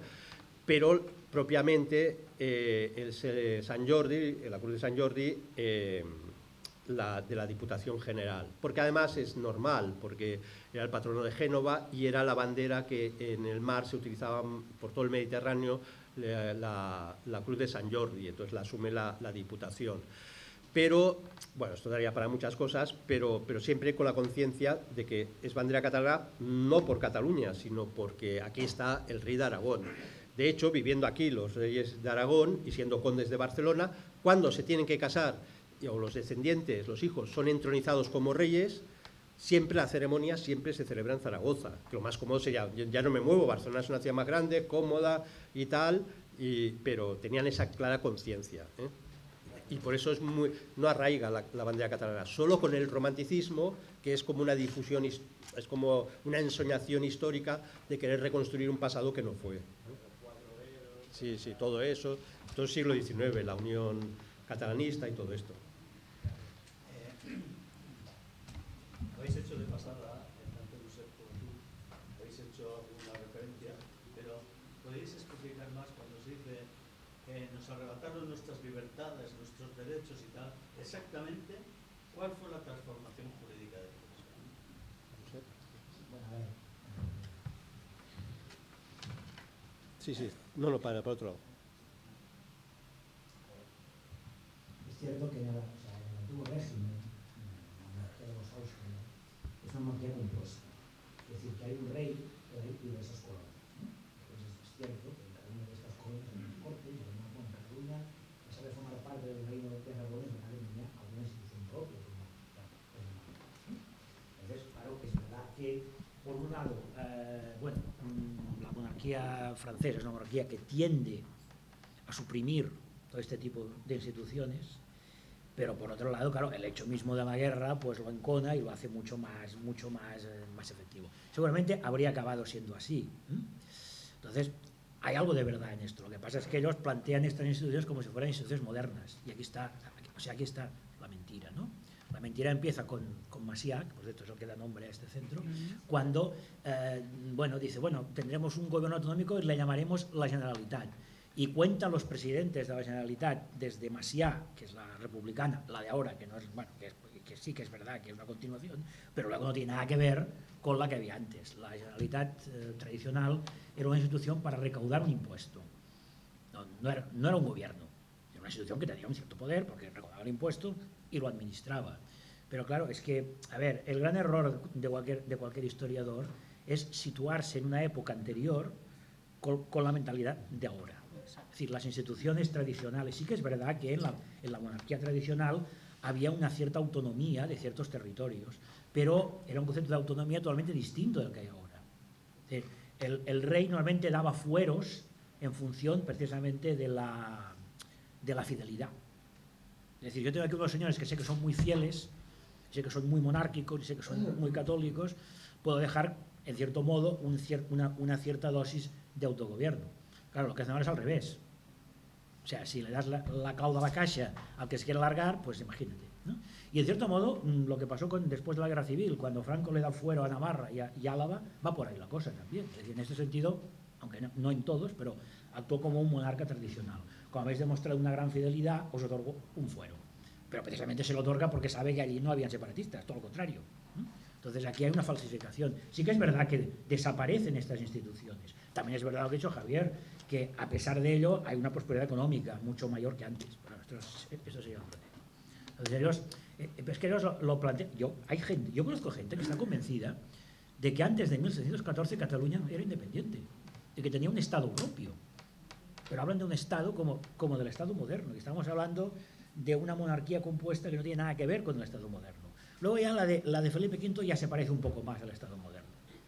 Y la cosa va por ahí, es decir, ellos cogen una parte de la verdad, pero la cambian completamente. Un apunte, un pequeño apunte. El decreto de nueva planta es que tampoco podía impregnar a la sociedad. Hoy tiene más poder Pedro Sánchez que Luis XIV rey absoluto, porque Pedro Sánchez tiene una administración pública, una cantidad de funcionarios, una capacidad. En aquella época eran unas directrices, los aplicaban más o menos. Entonces, en lo que afecta al derecho de nueva planta se uniformiza el derecho procesal, se uniformizan cuestiones territoriales. Cataluña ya no es tomada como un reino histórico, sino por la Capitanía General. O sea, es unas cuestiones de estas. Pero curiosamente nadie dice que no tocó el derecho civil Felipe V con el decreto de nueva planta. Y el derecho civil es lo que articula la vida real de las gentes. Lo que pasa que en Cataluña, y esto será un argumento que utilizarán después Torras y Valles, por ejemplo, el derecho civil lo regulan y le da vida y lo permiten desarrollarse los notarios. No había instituciones para regular el derecho civil. El derecho civil fue viviendo, tuvo vida propia en Cataluña, se escribía en catalán, hasta el siglo XIX. Y en el siglo XIX empieza a intentar la izquierda en España construir un Estado a semejanza del Estado jacobino francés. Y por tanto son los que imponen la educación en español, es la izquierda, porque ellos querían, no porque amaran el español como lo amamos nosotros, sino porque querían crear un Estado parecido al francés, que una sola lengua, un solo derecho, una uniformización, ¿vale? Que ahora nos parece muy bien. Pero en aquella época la izquierda lo está haciendo con un sentido puramente revolucionario. Vamos a cargarnos cualquier forma de tradición porque vamos a hacer un Estado nuevo de cero como la Revolución Francesa. Y entonces, por eso el catalanismo tiene la inmensa suerte de que empiezan las campañas a favor del derecho civil catalán cuando se quiere unificar. ¿Y quién lo quiere unificar? Y que aquí se acabe nuestro derecho civil catalán. La izquierda, que ahora están todos, la autonomía, la autodeterminación, la no sé qué. No, canallas, fuisteis vosotros. Y tienen que ser católicos regionalistas, como Mañí Flaqué y tal, y toda una serie de clérigos, como Torras y Valles, etcétera, los que luchen por defender el derecho civil catalán, porque funcionaba, no era separatismo, funcionaba, era la forma de regular una sociedad rural, con las masías, por eso la herencia tenía que ser diferente, y bueno, toda una serie de cosas, ¿no? Pero el derecho, se ha hecho un mito del decreto de nueva planta. En lo que funcionó fantásticamente bien en lo económico. Y en lo que parecía que restaba cosas a Cataluña, da igual, porque hay algunas imposiciones, no de imposiciones, algunos decretos que se enseñe catalán en lengua primaria en una sociedad finales del 18 donde el 90% de la población no estaba escolarizada. No sé si me explico cómo vas a influir si ni siquiera existía el sistema educativo. ¿Y cómo se educaba la gente? En los pueblos, con las escuelas rurales y las escuelas parroquiales. ¿Y qué llevaba la escuela parroquial? El cura que hablaba en catalán, ¿no? Y por mucho que Madrid dijera lo que sea, por eso se ha conservado el catalán, digamos, porque... Y nunca fue como una bandera independentista, sino que era lo normal, lo natural, ¿no? Entonces, ya sé que es complicado, ¿no? Pero la historia es así de complicada y ojo, lo digo sobre todo de cara a los mitos que se ha creado la izquierda sobre sí misma. Nosotros a favor de los pueblos y de las lenguas... un huevo. Ustedes lo que querían era eliminar todo y crear ex novo un tipo de ciudadano y un tipo de sociedad cargándose toda la verdadera tradición. Son dos cosas. Yo la Sardina, por trabajar los patronas, soy más que hablaré, pero queda ya. Y la otra cuestión es, volviendo a Felipe V, Tratado de Utrecht, hay un momento que se ha hecho un matiz que me parece muy interesante, y es que cuando se firma el Tratado de Utrecht, el rey Felipe V sí está dispuesto a conservar, y es un año después, año y pico después, cuando cambia de criterio. Y ese cambio, un poco insistiendo también en la línea, que ya se ha preguntado, ¿en qué consistió? Que estuviese enfadado, vale, pero ¿en qué consistió? Sí. Él se enfada muchísimo, dice, ya hemos firmado el tratado, ahora que hacen estos tíos en Barcelona, que no a Cataluña, lo que queda después del Tratado de Utrecht es Barcelona, un corredor que llega hasta Montserrat, Cardona, que cae Barcelona y todavía se conserva Cardona, que hay unas semanas después, y todavía un año después, en 1715, Mallorca. Tampoco el mito, éramos los últimos, mohicanos, no, bueno, también estaban los de Cardona. Y entonces, claro, se cabrea, Felipe, si les he dicho, por no y cuenta nueva, os voy a tratar fabulosamente bien, os quiero, tal, y os empeñáis en mantener una guerra en territorio peninsular, entonces se enfada muchísimo. Pero, ojo, luego la aplicación del decreto de Nueva Planta no es por venganza a los catalanes, es porque él entiende que eso va a modernizar España, una forma de modernizar. Claro, tú piensas que un comerciante catalán que quería vender en Galicia tenía que pasar aranceles en Lérida, en Fraga, aranceles en Soria, aranceles entrando en León, aranceles hasta Galicia. Esto era la ruina, ¿no? Y entonces, bueno, es una forma de entenderlo. Entonces, luego el propio Felipe V en ningún momento manifestó un odio a los catalanes. Es que no hay el texto, si no nos los hubieran pasado por la cara 100.000 veces. Y ese enfado, al final, queda en nada. ¿Por qué? Porque hasta ese momento en América solo se puede comerciar desde Sevilla con flotilla. O sea, todos los barcos que tenían que salir iban en flotilla, porque era una forma de protegerse de los piratas, pero ya en el siglo X, por los ingleses, pero ya en el siglo XVIII, y además con el Pacto de Utrecht y todo esto, se llega a una pacificación relativa, y entonces ya pueden ir barcos solos.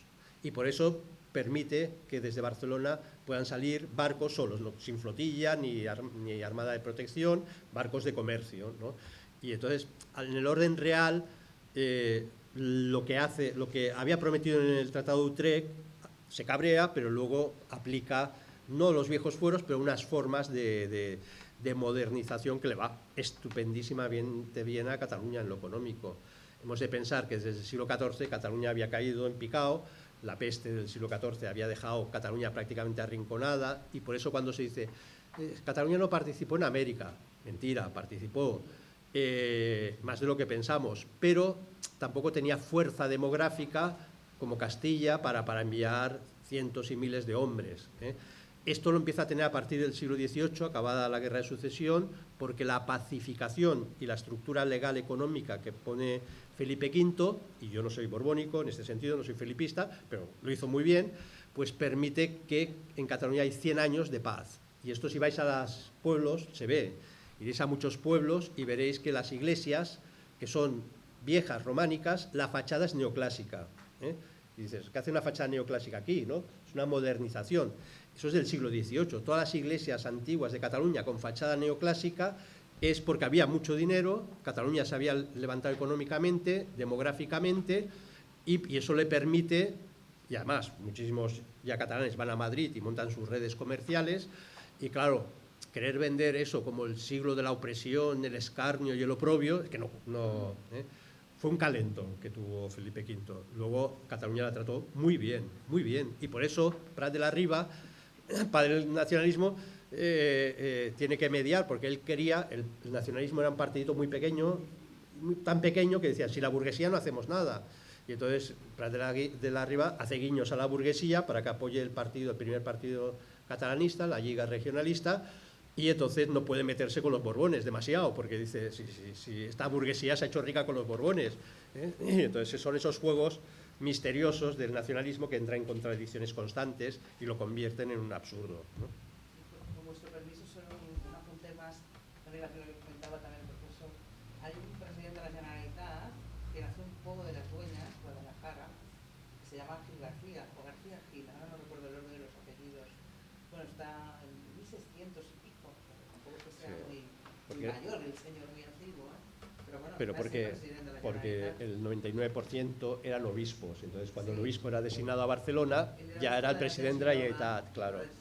Pero lo interesante es entender que esta institución no tenía nada que ver con la organización tradicional de recaudar impuestos y de administrarlo. Ahora se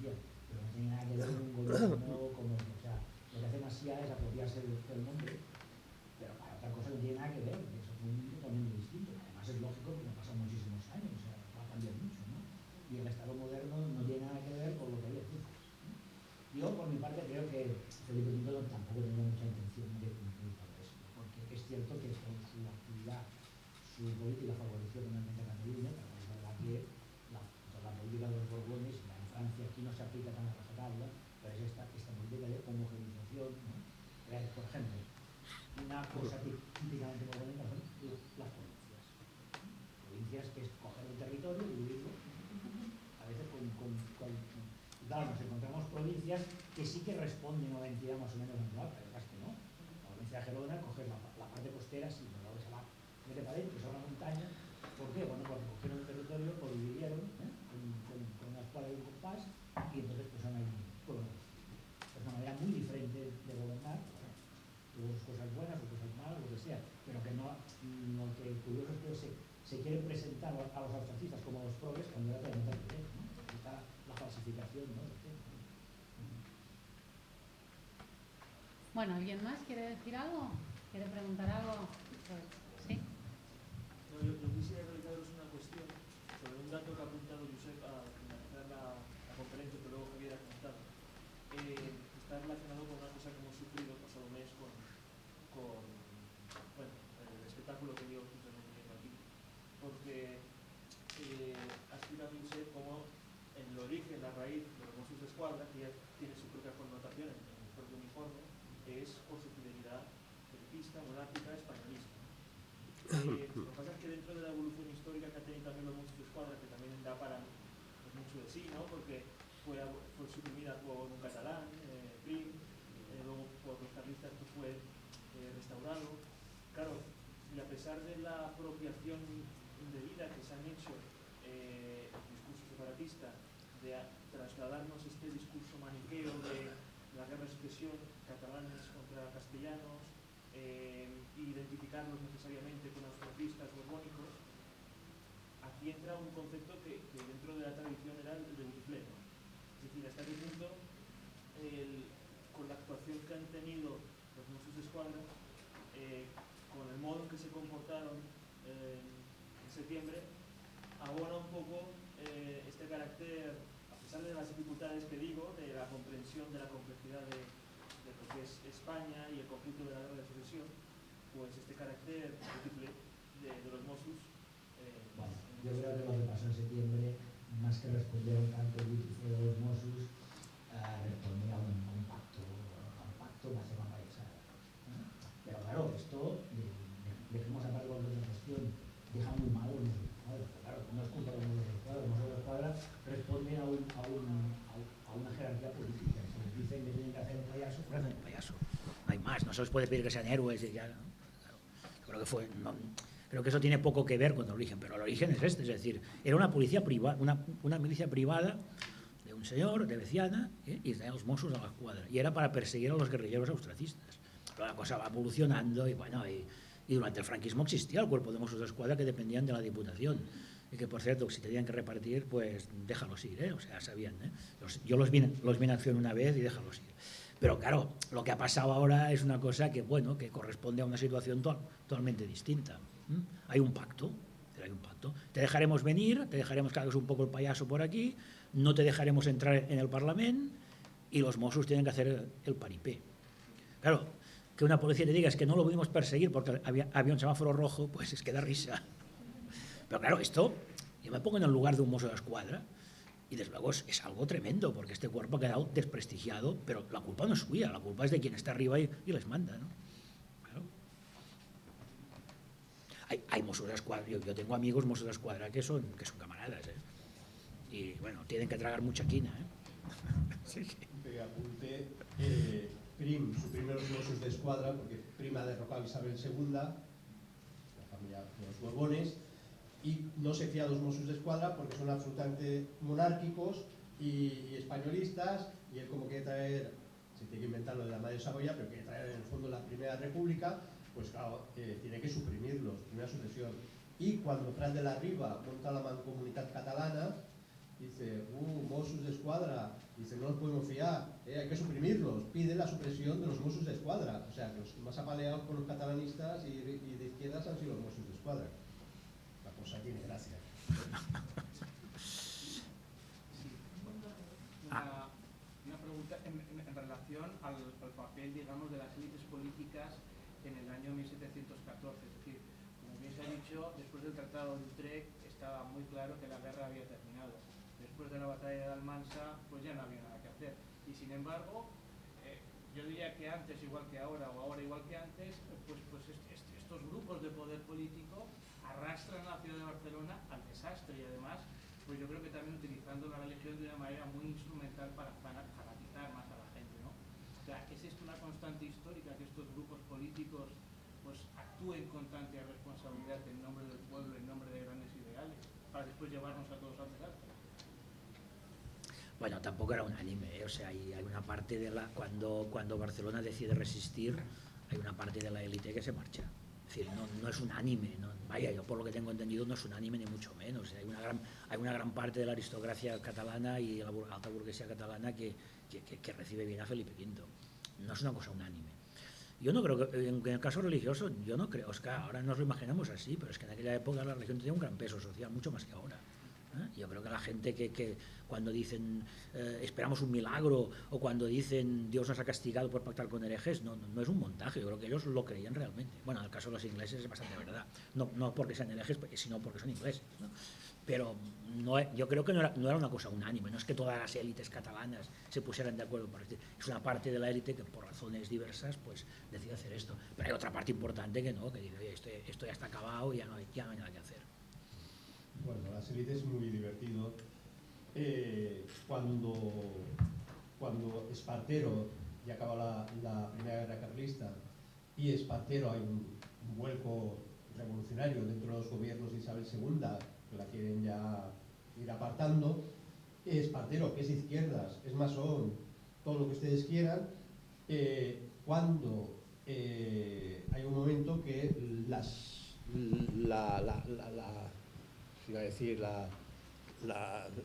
masa en Barcelona, por odio, todavía queda como un resto de estructura psicológica ostracista antiborbónica, deciden tirar el parque la fortaleza de la Ciudadela, y empiezan a derrumbarla. Y entonces Espartero, siendo de izquierdas, sube al castillo de Montjuïc y empieza a bombardear Barcelona y suelta aquella famosa frase: para el bien de España, cada 50 años hay que bombardear Barcelona. Esto te dice un tío de izquierdas, ¿no? Y tal. Y luego Prim vuelve a hacer lo mismo, vuelve a bombardear Barcelona ante las bullangas y ante las movidas obreristas y tal, ¿no? Y esto se debe por las...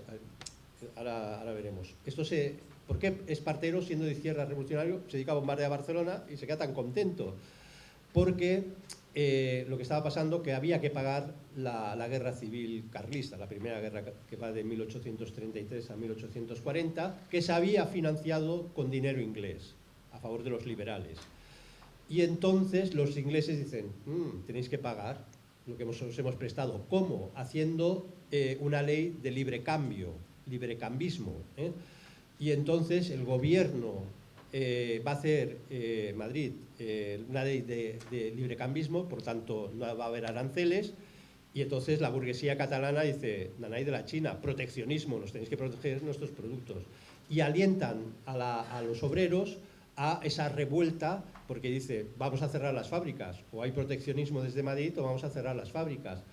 Y esta lucha del librecambismo y el proteccionismo es la que llega a explicar en lo material el nacionalismo. La burguesía vio el nacionalismo como una cosa, pero no hizo caso, luego dijo, nos interesa, porque cae Cuba y Filipinas, y ahí es cuando el nacionalismo empieza, ese nacionalismo de odio a España, a Madrid, a los gobiernos, empieza ahí, ¿no? ¿Y qué se está jugando ahí?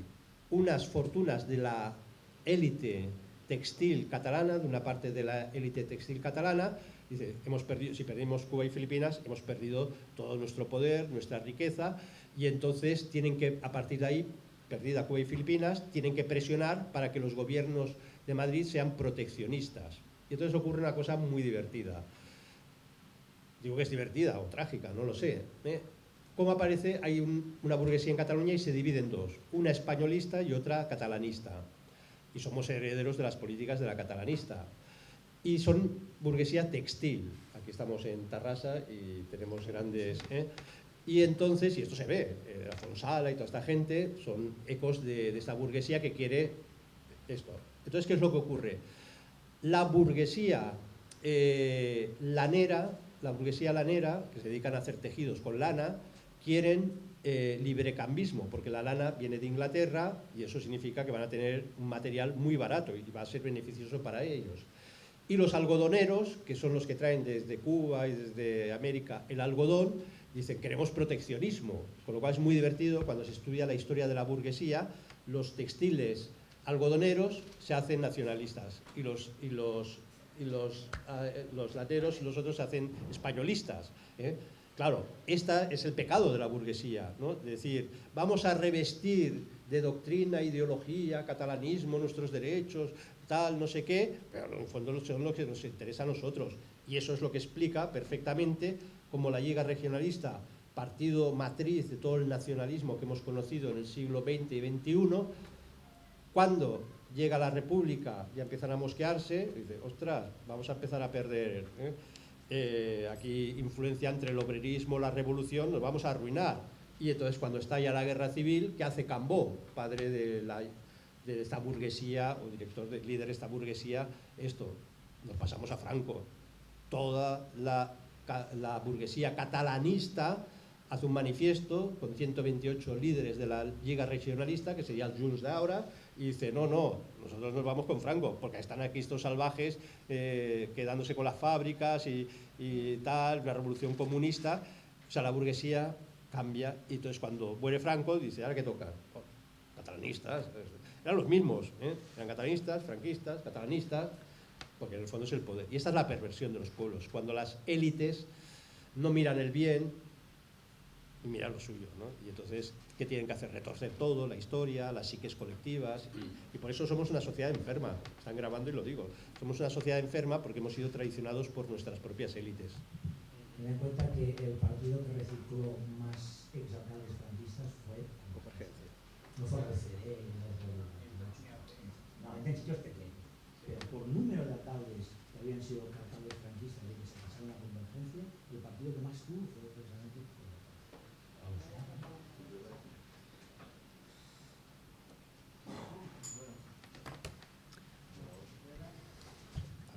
Sí.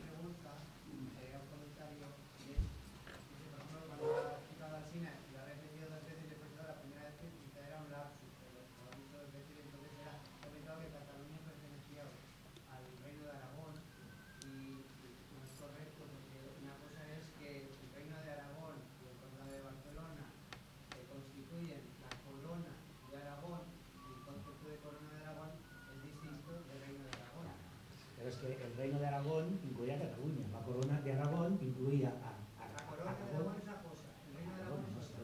El rey, el monarca, la corona del rey, el rey de Aragón y conde de Barcelona. Pero el reino de Aragón es distinto de lo que sería el condado de Barcelona y luego el principado de Cataluña. No es verdad. El condado de Barcelona pertenecía al Reino de Aragón y la Corona de Aragón comprendía el Reino de Aragón, el Reino de Valencia y el Reino de Mallorca. Lo que pasa es que es verdad que Barcelona tenía una institución diferenciada, pero formaba parte del Reino de Aragón. Nunca hubo un rey de Cataluña. Es decir, que sí, eso sí. Pero una cosa es que Cataluña pertenezca al Reino de Aragón. Hace un recordatorio de los libros y la corona de Aragón. no, es que no entiendo lo que es. A ver, la Corona de Aragón es un concepto más amplio. La Corona de Aragón era podríamos llamar una federación de tres reinos: Aragón, Valencia y Mallorca.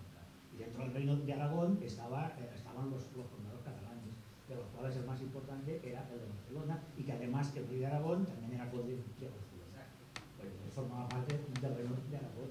No existía. La corona de Aragón, pero no formaba parte No, del Reino de Aragón. formaba parte del Reino de Aragón. Vale, pues ahí es donde creo que eso se... no nos mataremos por esto, Bueno, no nos pelearemos. Pero es así, o sea, te guste o no es así. Por hilación matrimonial. Claro que no es lo mismo la Corona de Aragón que el Reino de Aragón. La Corona de Aragón era más amplia, porque incluía el Reino de Valencia y el Reino de Mallorca, ¿de acuerdo? Pero dentro del Reino de Aragón estaba Cataluña. Porque el rey estaba casado. No podía haber una Cataluña fuera, ¿dónde? Entonces, ¿quién era el rey de Cataluña? ¿Quién era? Pues entonces formaba parte del Reino de Aragón. Bueno, No había un reino diferenciado de Cataluña, como sí que había un reino diferenciado de Valencia Galicia y había un reino diferenciado de Mallorca. No existía este reino de Cataluña. Cataluña formaba parte del reino de Aragón. Yo no he firmado eso. Bueno, Yo pues, sé que Cataluña Luego lo no discutimos es fuera. parte de Barcelona, es distinto, no pertenece al reino de Aragón. Lo discutimos fuera. Dime, guapa. A la corona de Aragón sí. Y luego sobre lo que han comentado del último bando de los defensores de Barcelona, que hablan sobre la defensa de España, etcétera, etcétera, me parece entender que el texto es de Rafael de Casanova y de Villarroel, es lo que ha firmado. Y hasta donde yo sé, no cosas, eso dijéramos está documentado, porque está calificado de asignar, de atribuir ese texto a Casanova como un mito españolista. Entonces quiere decir que si está documentado, el autor sea Casanova o coautor. Sí. O simplemente es una interpretación. No, eso está en... Si se basa en datos documentales. Sí. La única fuente potente que tenemos de lo que pasa, no solo el 11 de septiembre, sino de antes de que llegue Felipe V, 1700, es narraciones históricas de Castellví y Obando. Esto es una maravilla porque es un austracista que tiene que marcha a Austria, porque se ha perdido la guerra, y escribe 2 manuscritos. Los manuscritos ahora están publicados, son 5 volúmenes enormes por la Fundación Elías de Tejada en Madrid, y estos 2 manuscritos se mantuvo uno en Austria y otro en la Corona de Aragón, solo se tenían. Se pidió a la Generalitat, por activa y por pasiva, que publicara, porque son las fuentes reales documentales, pero además es súper estrictas. Bueno, es una maravilla para saber lo que pasó ahí, y no lo cuenta un borbónico, es un austracista que está contando los hechos. La Generalitat se negó por activa y por pasiva a publicar esta fuente absolutamente primaria y necesaria del 11 de septiembre o la Guerra de Sucesión, y al final tiene que ser una fundación madrileña, la Fundación Elías de Tejada, con sus propios recursos, que la publicó, para decir, esto es tan importante. Entonces, esto se puede conseguir, son narraciones históricas de Francesc Castellví, y ahí están todas las fuentes citadas, es una maravilla, es una gozada.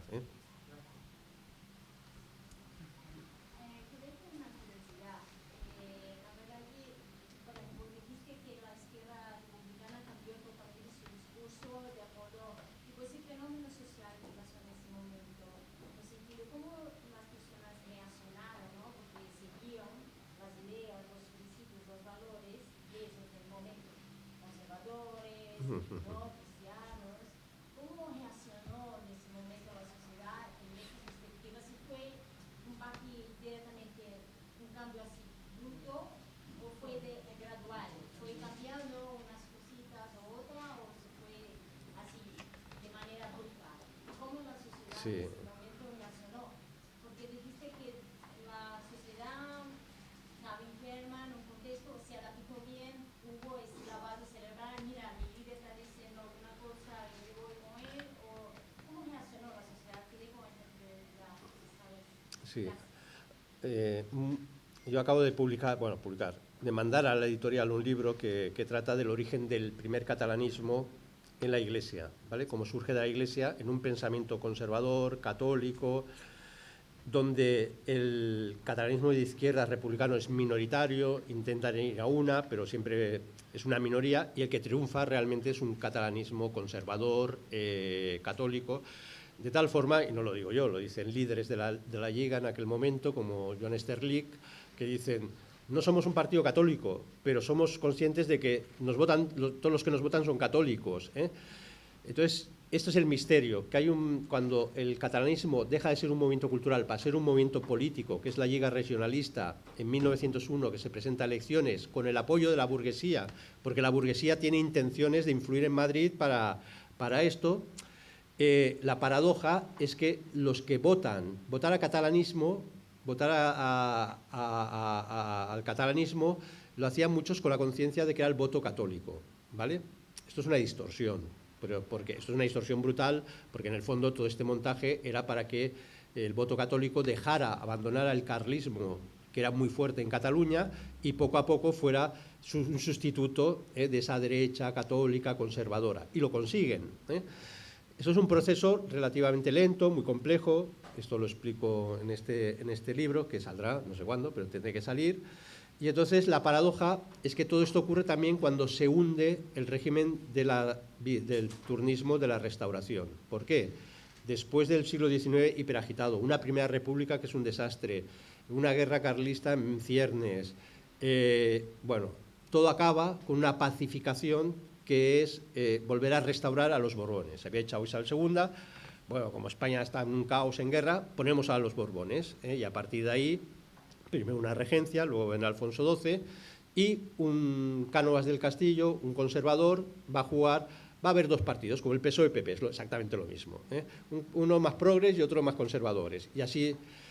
Pero eran tan corruptos, tan absolutamente corruptos, y esto es lo que explico en mi libro, y en Cataluña tan putrefacta el conservadurismo, porque eran unos caciques, decidían que se presentaba, si se presentaba un republicano o un carlista, entonces uno de ellos no se presentaba para que ganara el otro, era el pasteleo, ¿no?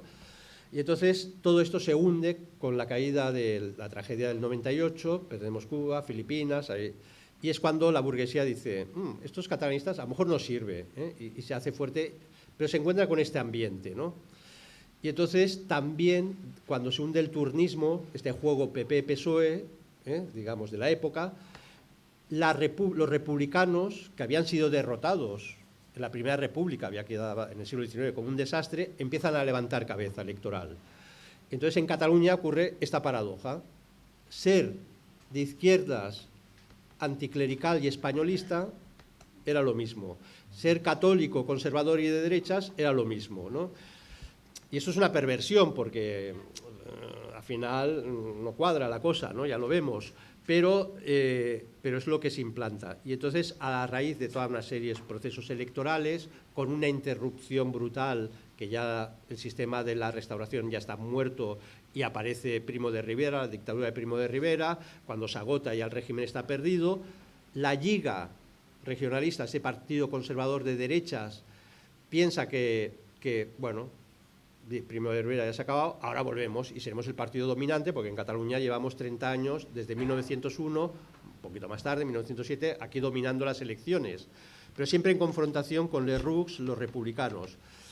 Y lo que no esperan es que vienen las elecciones municipales, cae la monarquía, se fuga, Alfonso XIII, viene la República y los republicanos dicen, qué bien, nos hemos enterado, muchas gracias, señor Alfonso XIII, y cuando se convocan en estas elecciones, se proclama la República y luego van a venir elecciones, aparece Esquerra Republicana, como un partido de izquierdas republicano, pero que coge esa idiosincrasia catalanista, tirando a independentismo, tampoco no eran tanto, no eran independentistas, pero bueno, recoge el sentimiento anti-español, el sentimiento anti-Madrid, porque no era tampoco español al principio, era anti-Madrid, anti-gobiernos, anti-Castilla, como mucho, y eso sorprendentemente, porque nadie esperaba que Esquerra fue un partido que se montó en pocos meses.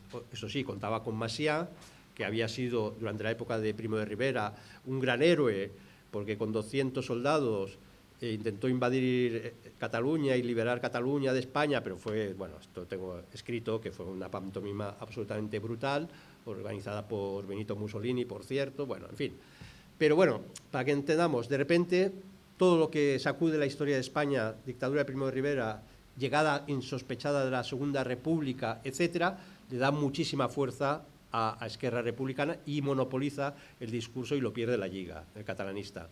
Y lo que decía Josep es muy interesante porque cuando se proclama la Segunda República, aquí sale Macià y dice, proclamamos una república catalana dentro de la Federación Ibérica, y en Madrid asustados, ¿no? Entonces, si la república ya la estamos disolviendo, ya la estamos dividiendo, y entonces envían 3 ministros de urgencia a Barcelona, Anguera de Soto, bueno, una serie de ministros.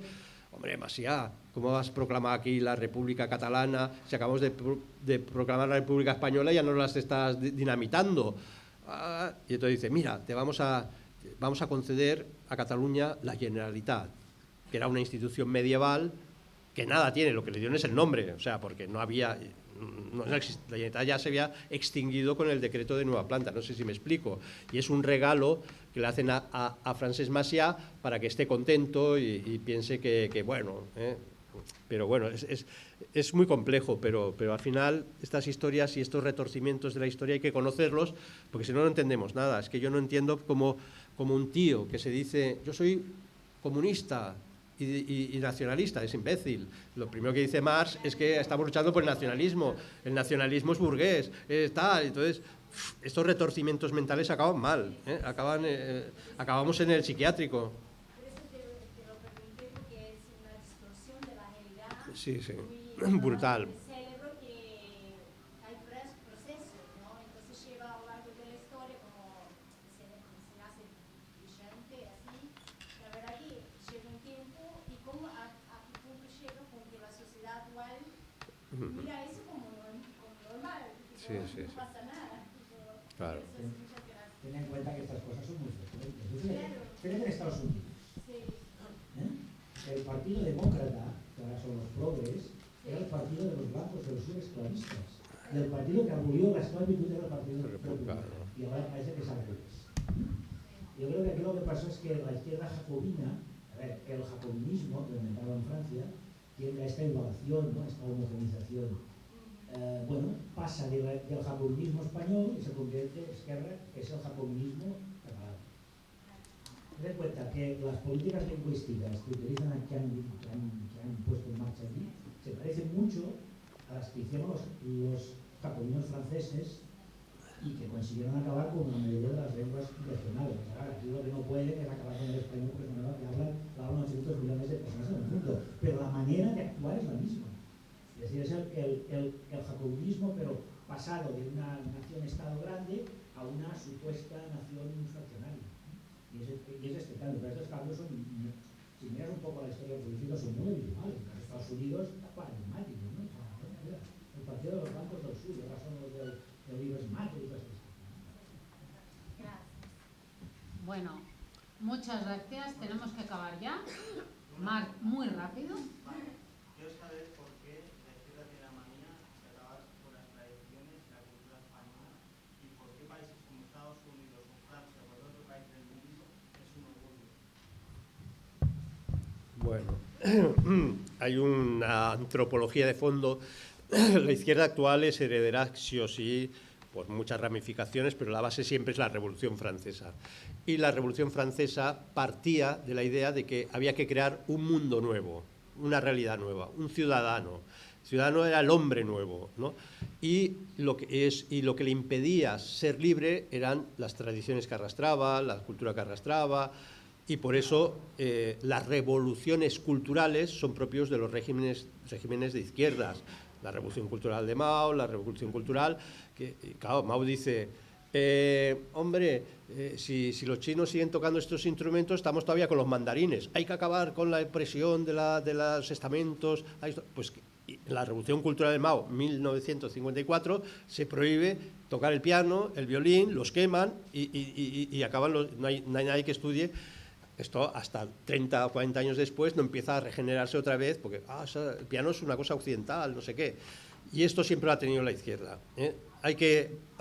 Es Rousseau en el fondo, ¿no? El hombre es bueno, lo ha hecho mal la sociedad, has nacido en esta familia que tiene estas creencias y hablas estas lenguas No, ahora te vamos a hacer un hombre nuevo. ¿Cómo? Te vamos a desarraigar de todo, ¿eh? Desarraigar. Y es muy peligroso, porque un hombre desarraigado, sin tradición, cae, curiosamente, en teóricamente lo contrario que dice la izquierda de defender, o lo que acusa la izquierda, cae en el globalismo capitalista más salvaje, ¿eh? Entre la izquierda y ese capitalismo, globalismo, donde estamos desarraigados, donde no te permiten y te impulsan para que te vayas de tu país, de tu casa, que no tengas familia, que no tengas propiedad, no tengas nada, es desarraigarte. El drama no es justicia social, es que hay una intención clarísima de desarraigo. Y cuando estás desarraigado, estás absolutamente desprotegido. Y entonces es absolutamente manipulable, ¿eh? Pero yo creo que no es que esté contra las tradiciones españolas, está contra cualquier tradición. Sí, contra todo. Contra Francia y Estados Unidos, cuidado, porque Francia sí están muy orgullosos de ser franceses, pero ¿qué es Francia para ellos? La República Francesa. O sea, todo empieza guiando al rey. Y Estados Unidos, claro, es un país de inmigrantes. No sé. Joder. Lleva mucho tiempo ahí, un país de inmigrantes que llegaron allí, se cargaron a los autóctonos, claro, en el principio español se cargaron a los autóctonos, y bueno, claro, sus tradiciones educación, sus tradiciones de hace años. Entonces, bueno, pero yo creo que está en contra de cualquier tradición, no la española, cualquiera. La española, la catalana, la vasca, la gallega y contra cualquiera. Porque lo que nos dan es mentira, esto que se han montado allí los castellers, cuando yo era joven, los castellers eran una cosa de años, sí que traen. Resulta que no. Bueno, y con la sablana también algo así. Ya están las fotos. Vale, pues yo lo que tengo que decir es que os agradezco muchísimo vuestra asistencia porque ha sido un éxito. Esto ha sido algo que se nos ocurrió así de repente porque tenemos que empezar a dar esta batalla cultural. Tenemos que empezar a dar esta batalla cultural aquí en Tarrasa porque, como bien decía Javier, esto al final lo monopoliza Barcelona y nos quedamos, pues Tarrasa no deja de ser la tercera ciudad de Cataluña. Tenemos que dar, nosotros ya damos la batalla política, nos rompemos los cuernos nosotros tres en el ayuntamiento, pero tenemos que dar también esta batalla cultural, que no vamos a dejar de darla. Y bueno, como os decía al principio, después de este gran éxito, pues van a venir otras conferencias sobre otros temas, a los que también estaréis invitados, por supuesto. Y nada, muchísimas gracias a todos por estar aquí. Muchísimas gracias, Javier. Muchísimas gracias, José. Como os he dicho al principio, ahora tenéis los libros de estos dos maestros que estarán encantados de firmaroslos, dedicaroslos y todo. Los tenéis disponibles, así que el que quiera, pues ya sabe. Muchas gracias a todos. Los tenemos aquí los libros, que vamos fuera a la escuela. Sí, ¿Sí? sí, sí.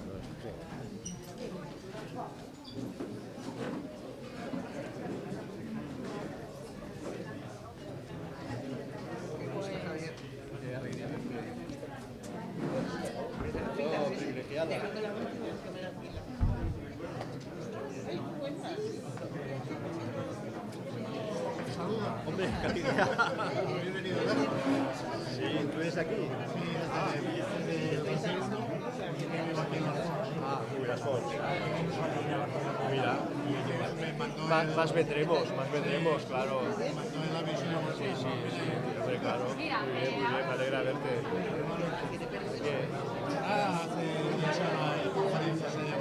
No, esta semana no, la que viene. Vamos a preparar una con el padre Custodio.